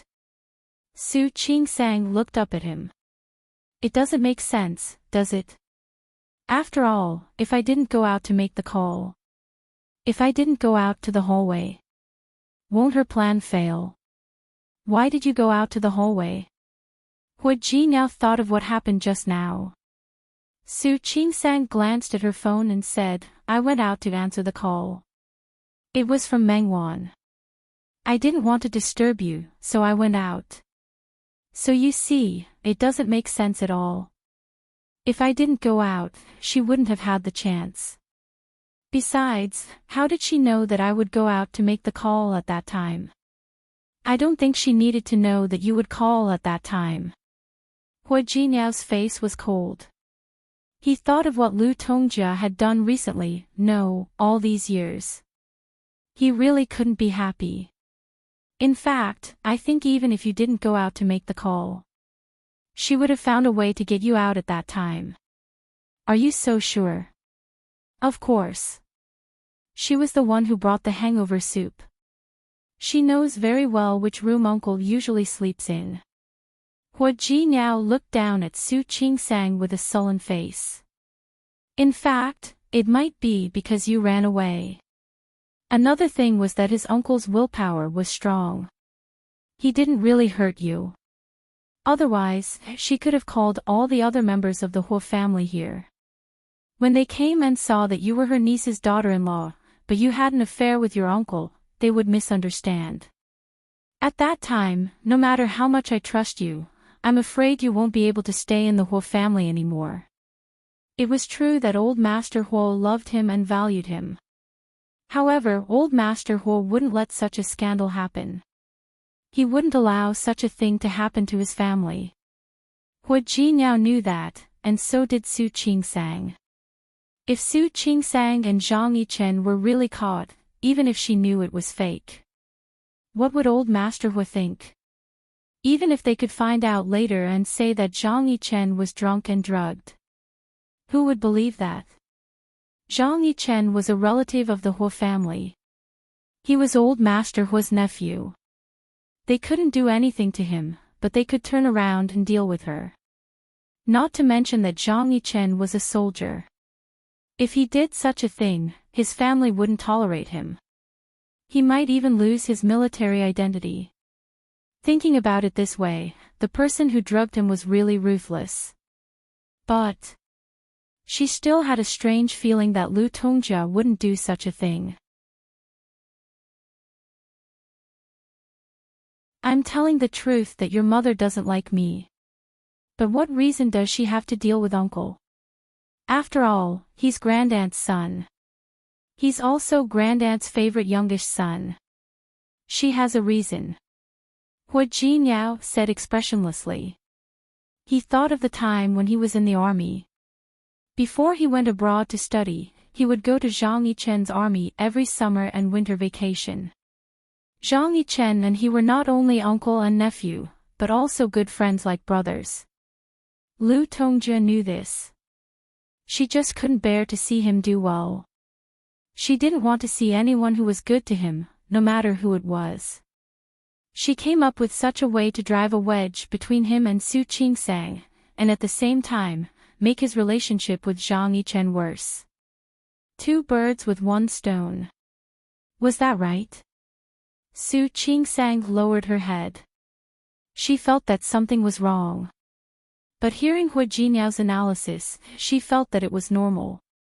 You don't have to excuse her. She admitted it herself. Su Qingsang's eyes widened. She was really shocked this time. She admitted it. Yes.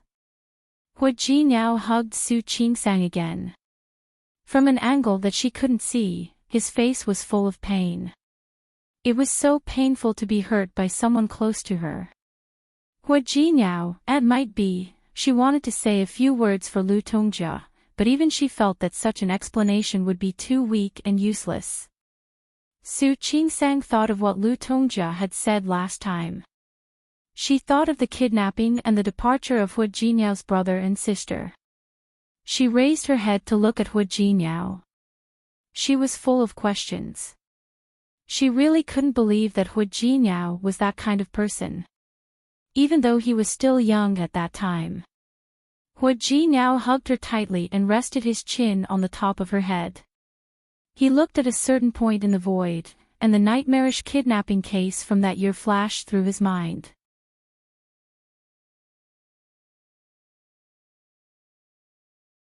Chapter 574. Why? Su Qingsang's heartbeat quickened. Was Hua Jinyao going to tell her what happened back then? Because, Hua Jinyao paused. He didn't know what to say. Su Qingsang felt his stiffness and hesitation. She looked up at him with a gentle gaze. If you don't want to say it, then don't. She had promised him that she would give him time. There were people in the hospital who had been traumatized, and some of them were unwilling to talk about their pain for the rest of their lives. She understood that feeling. Hua Jinyao shook his head. In fact, it wasn't that he didn't want to say it. He just didn't know how to say it. There were some things that he thought he had forgotten after more than 10 years, but he hadn't. He clearly remembered every detail, every scene, every word. Those were nightmares that he could not get rid of, but now he was no longer afraid of them. But there were still repercussions. Su Qingsang moved away from his arms and held his hand tightly.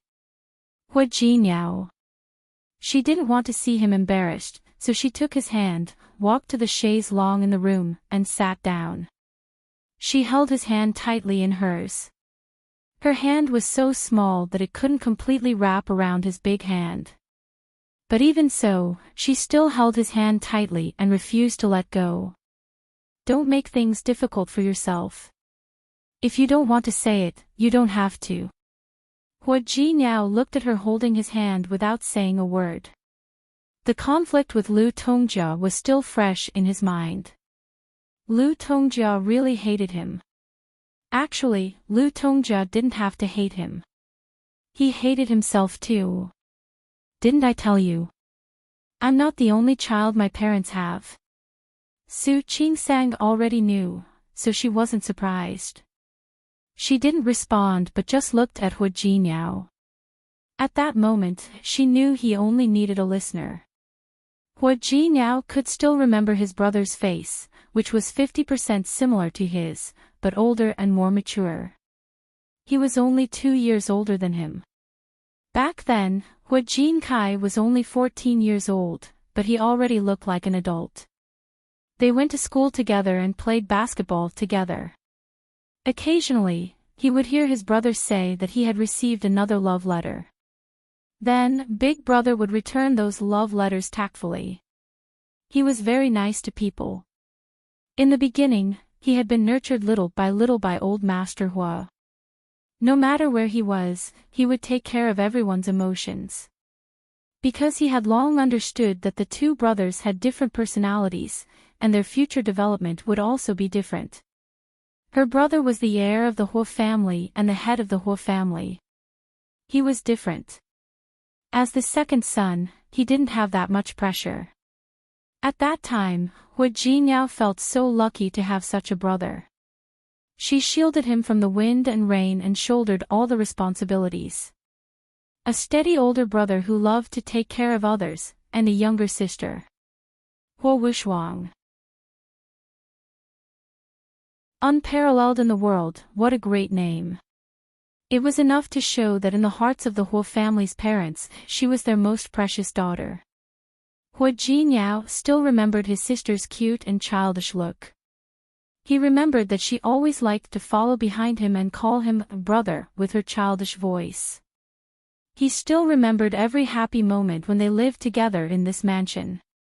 He and his elder brother liked to play basketball.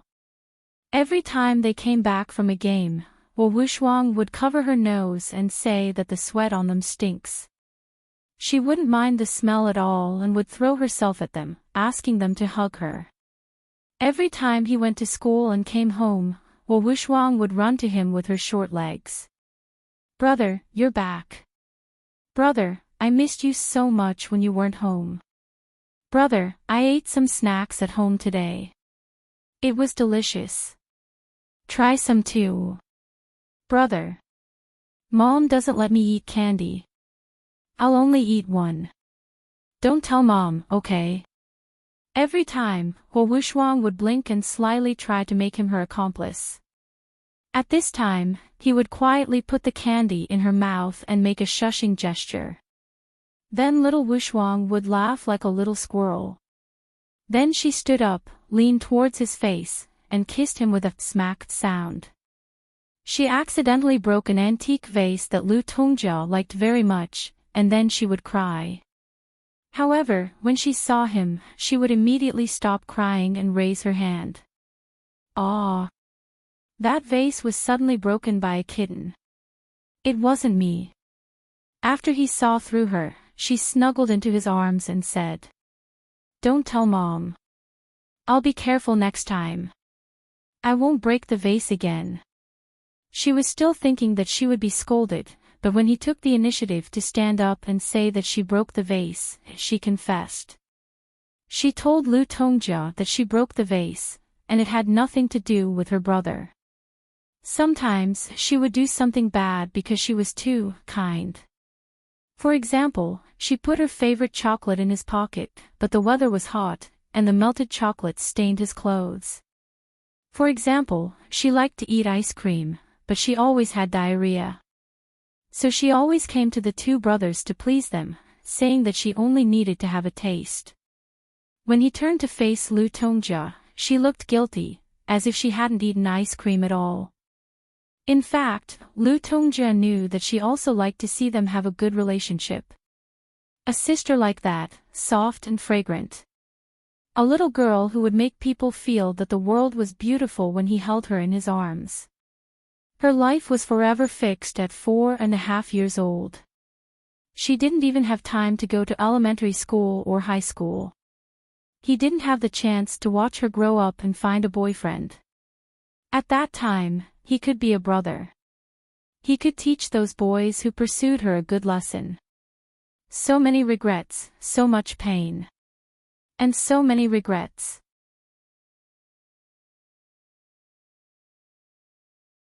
But none of them could bring back Hua Wushwang's life, nor could they bring back her innocent smile. Hua Jinyao hated the 4 kidnappers so much. Even though they had received the punishment they deserved, so what? His brother and his sister would never come back. And their deaths were indeed related to him. Hua Jinyao still remembered that year, when he found out that he was kidnapped by those kidnappers. His first reaction was to run away. But it was too difficult. It was really too difficult. The kidnappers had guns, and their hands and feet were tied. He wanted to break free, but there was no way. Hua Jinyao forced himself to calm down. He was a child, but not an ordinary child. He couldn't escape. He knew that he couldn't escape. The man named De called the Hua family. He didn't know how the Hua family agreed. 150 million in 3 days. They were willing to pay. Hua Jinyao knew that his parents wouldn't care about 150 million. After all, their lives were priceless to Hua Mingguang and his wife. After the initial panic, Hua Jinyao had calmed down. He knew that at that moment, his anxiety wouldn't solve any problems. Both he and Hua Jinkai were aware of this. The 2 brothers had been brothers for many years, so they had a tacit understanding of each other. They didn't need to say anything more. They could understand each other with just a look. After the call, De had achieved his goal. He was in a good mood. He ordered Liang to buy food. This place was too remote. They had to drive out to buy food. It was getting dark. The sky outside was getting dark. Hua Jinkai and Hua Jinyao were huddled in a corner. The 2 brothers leaned against each other, not saying a word. They had tried to talk, but De would beat them with the butt of his gun. The 2 of them didn't say anything. Hua Jinyao and Hua Jinkai huddled together. Behind them was Hua Wushwang, who was also tied up. Hua Wushwang was younger, so she had been hit. Just now, the kidnappers had thrown her on the ground in an extremely rough manner. Her body couldn't take it, so she was still asleep. The old warehouse was big and cold. Even though it was summer at that time. But at night, the temperature was not high. The warehouse was by the sea, and the sea breeze blew over, bringing with it a humid and salty feeling. The wind caused them to shiver, making them feel cold. Even the 2 brothers were like this, let alone Hua Wushwang. Both Hua Jinyao and Hua Jinkai were worried that Hua Wushwang would catch a cold. Together, they shielded Hua Wushwang's small body with their bodies, trying to protect her from the cold wind. Liang bought some food and came back. The gangsters took their own lunch boxes and started eating. No one gave the Hua siblings anything to eat. Wang Ming asked, but Brother De glared at him coldly. What? You feel sorry for them? Don't worry. 1 or 2 meals won't kill me. Hua Jinyao and Hua Jinkai didn't want to eat their food either. But if they didn't eat, they would be tied up for 3 days. 3 days later, they would probably starve to death. Whatever Hua Jinyao could think of, the criminals could naturally think of as well. Chen Si glanced at the Hua siblings before turning to look at De. Brother De, let's give them something to eat. Otherwise, they will starve to death on the day of the ransom. That's not good. De glanced in their direction. He agreed. Hua Jinyao thought that Chen Si was a good person when he mentioned it.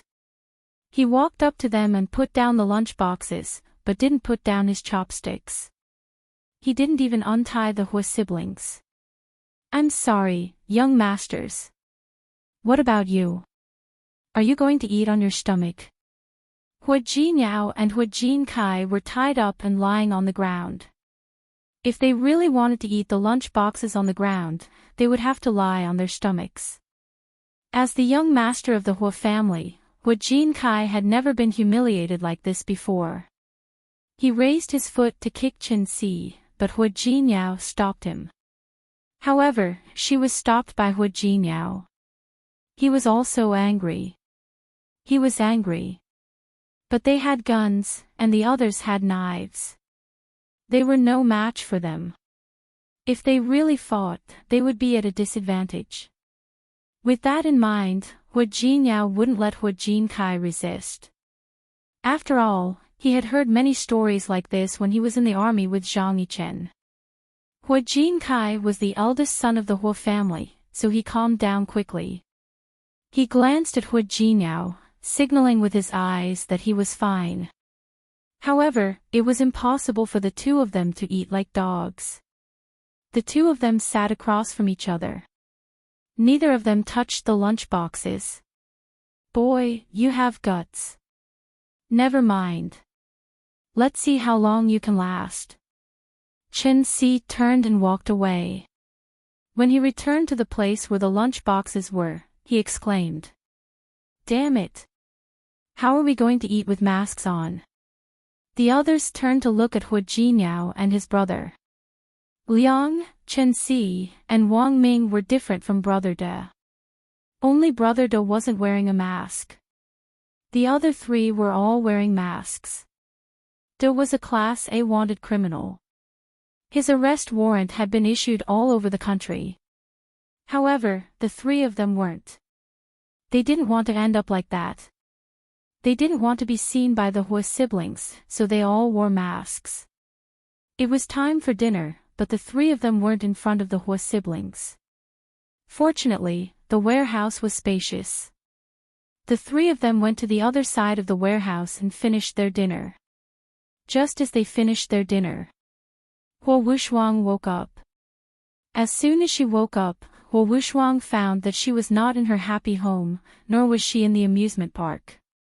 The warehouse in front of her was cold, dark, dirty, and smelly. How could she stand living in such an environment? Besides, she was only 4 years old. She didn't know anything yet. She burst into tears. Hu Jinyao and his brother panicked when they saw her crying. Wushuang, don't cry. Wushuang, stop. Don't cry. The gangsters were still eating at the other side of the warehouse.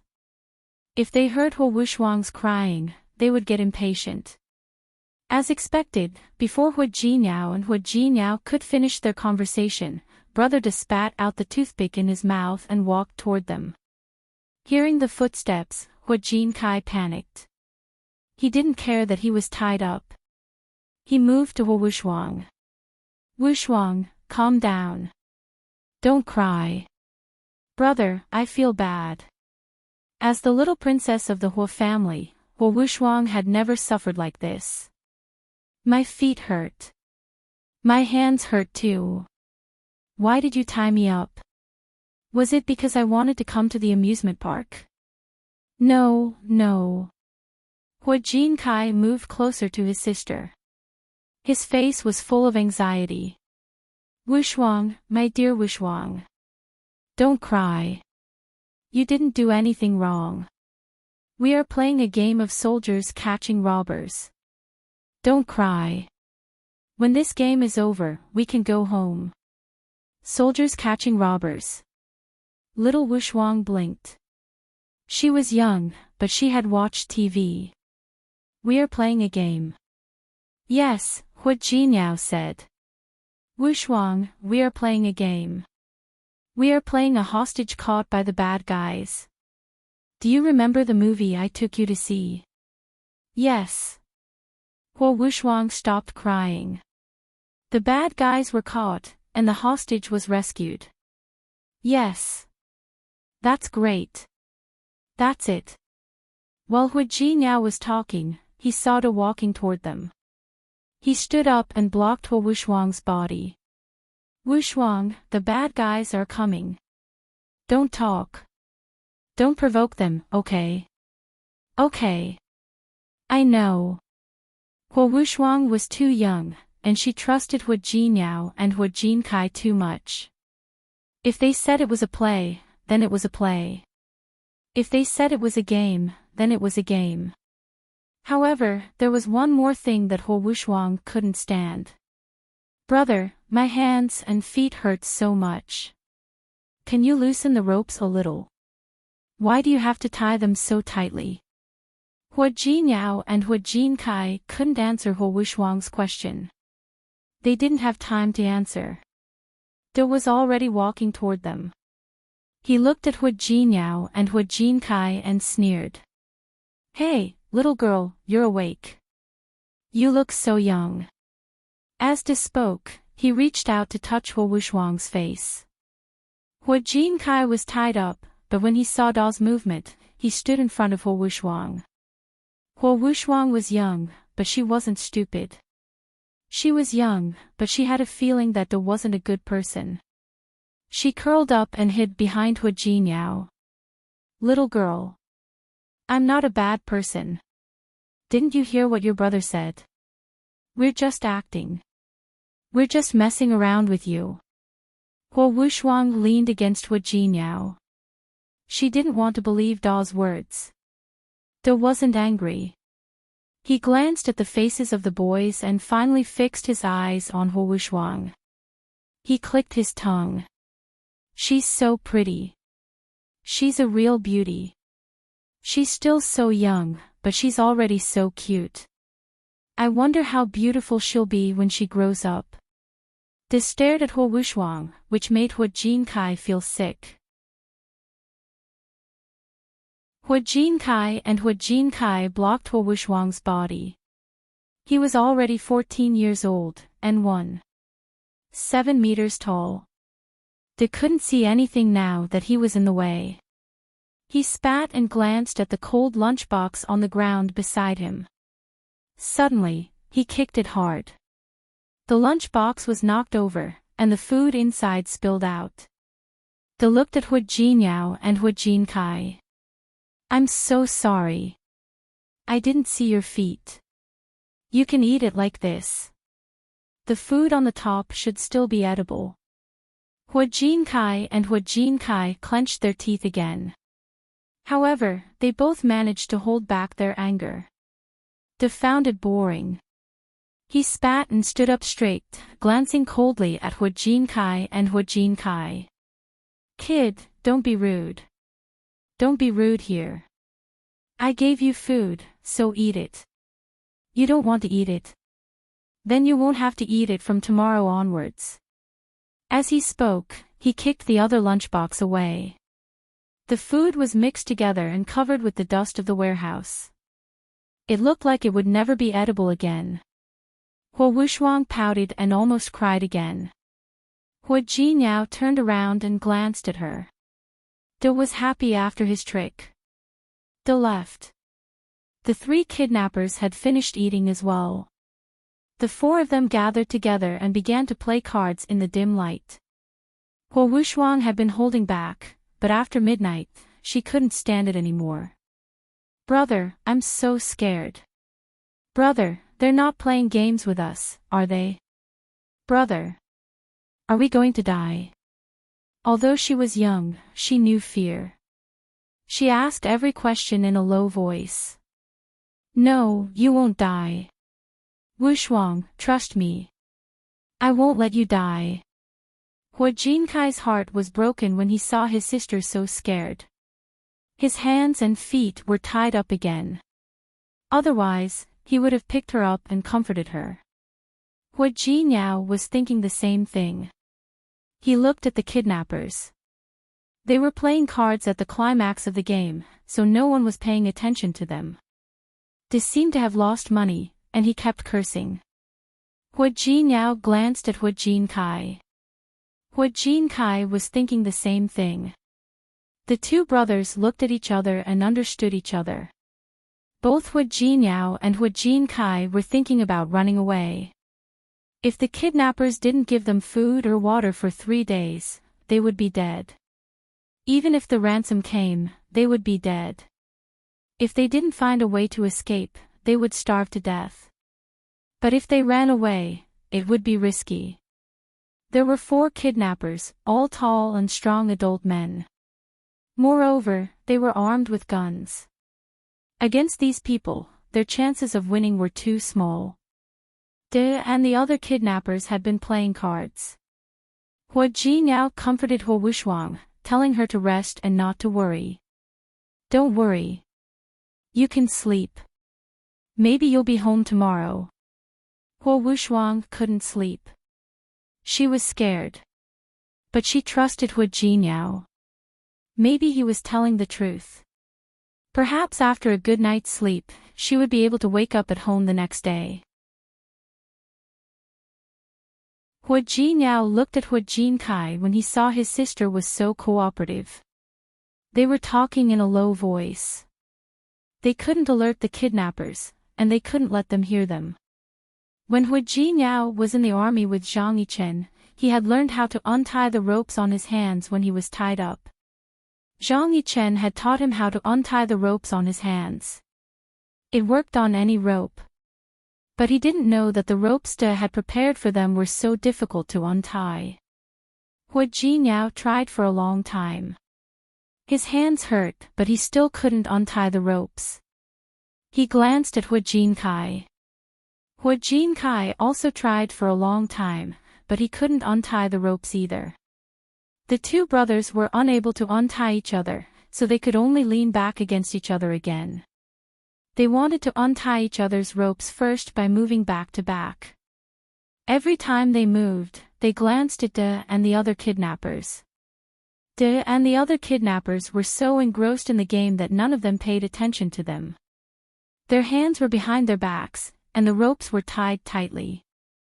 Hua Jinyao and Hua Jinkai tried for a long time, but to no avail. By then, De had been playing cards for almost the whole night. Damn it, I don't believe I can't win. He stared at the table, his eyes shining. His face was filled with determination and anger. Duh. If we can't win, we can't win. We'll have money soon anyway. Yeah, duh. 150 million. Each of us will get 37.5 million. Think about it, when the time comes, your money will be nothing. Liang hadn't won the most money that day, so he dared to say that. They glanced at Hua Jinkai and Hua Jinkai, only to find that they were still sitting there quietly. He turned around, pulled out a card, and threw it out. What's this? Let me tell you. Who doesn't want more money? Hua Jinyao and Hua Jinkai had a hard time untying the ropes. They were waiting for the kidnappers to go to bed. They wanted to hurry up. However, they didn't expect that the kidnappers would stay up all night. They had no intention of stopping to rest. Hua Wushwang was tired from crying. She had already fallen asleep. Hua Jinyao spent a long time untying the ropes on Hua Jinkai's wrists. He didn't dare untie them. He could only wait for them to go to bed. Hua Jinyao and Hua Jinkai were very sleepy, and the places where they had been kicked by De were hurting. They stayed alert, waiting for De and the other kidnappers to go to bed. You're tuning into the LoveLore Library YouTube channel. We're so grateful for your support, and don't forget to subscribe to join us on this incredible journey through captivating stories. Your generosity through donations truly makes a world of difference, as it's the primary source of revenue that allows me to expand and enhance this channel for you. Thank you from the bottom of my heart for being a part of this adventure.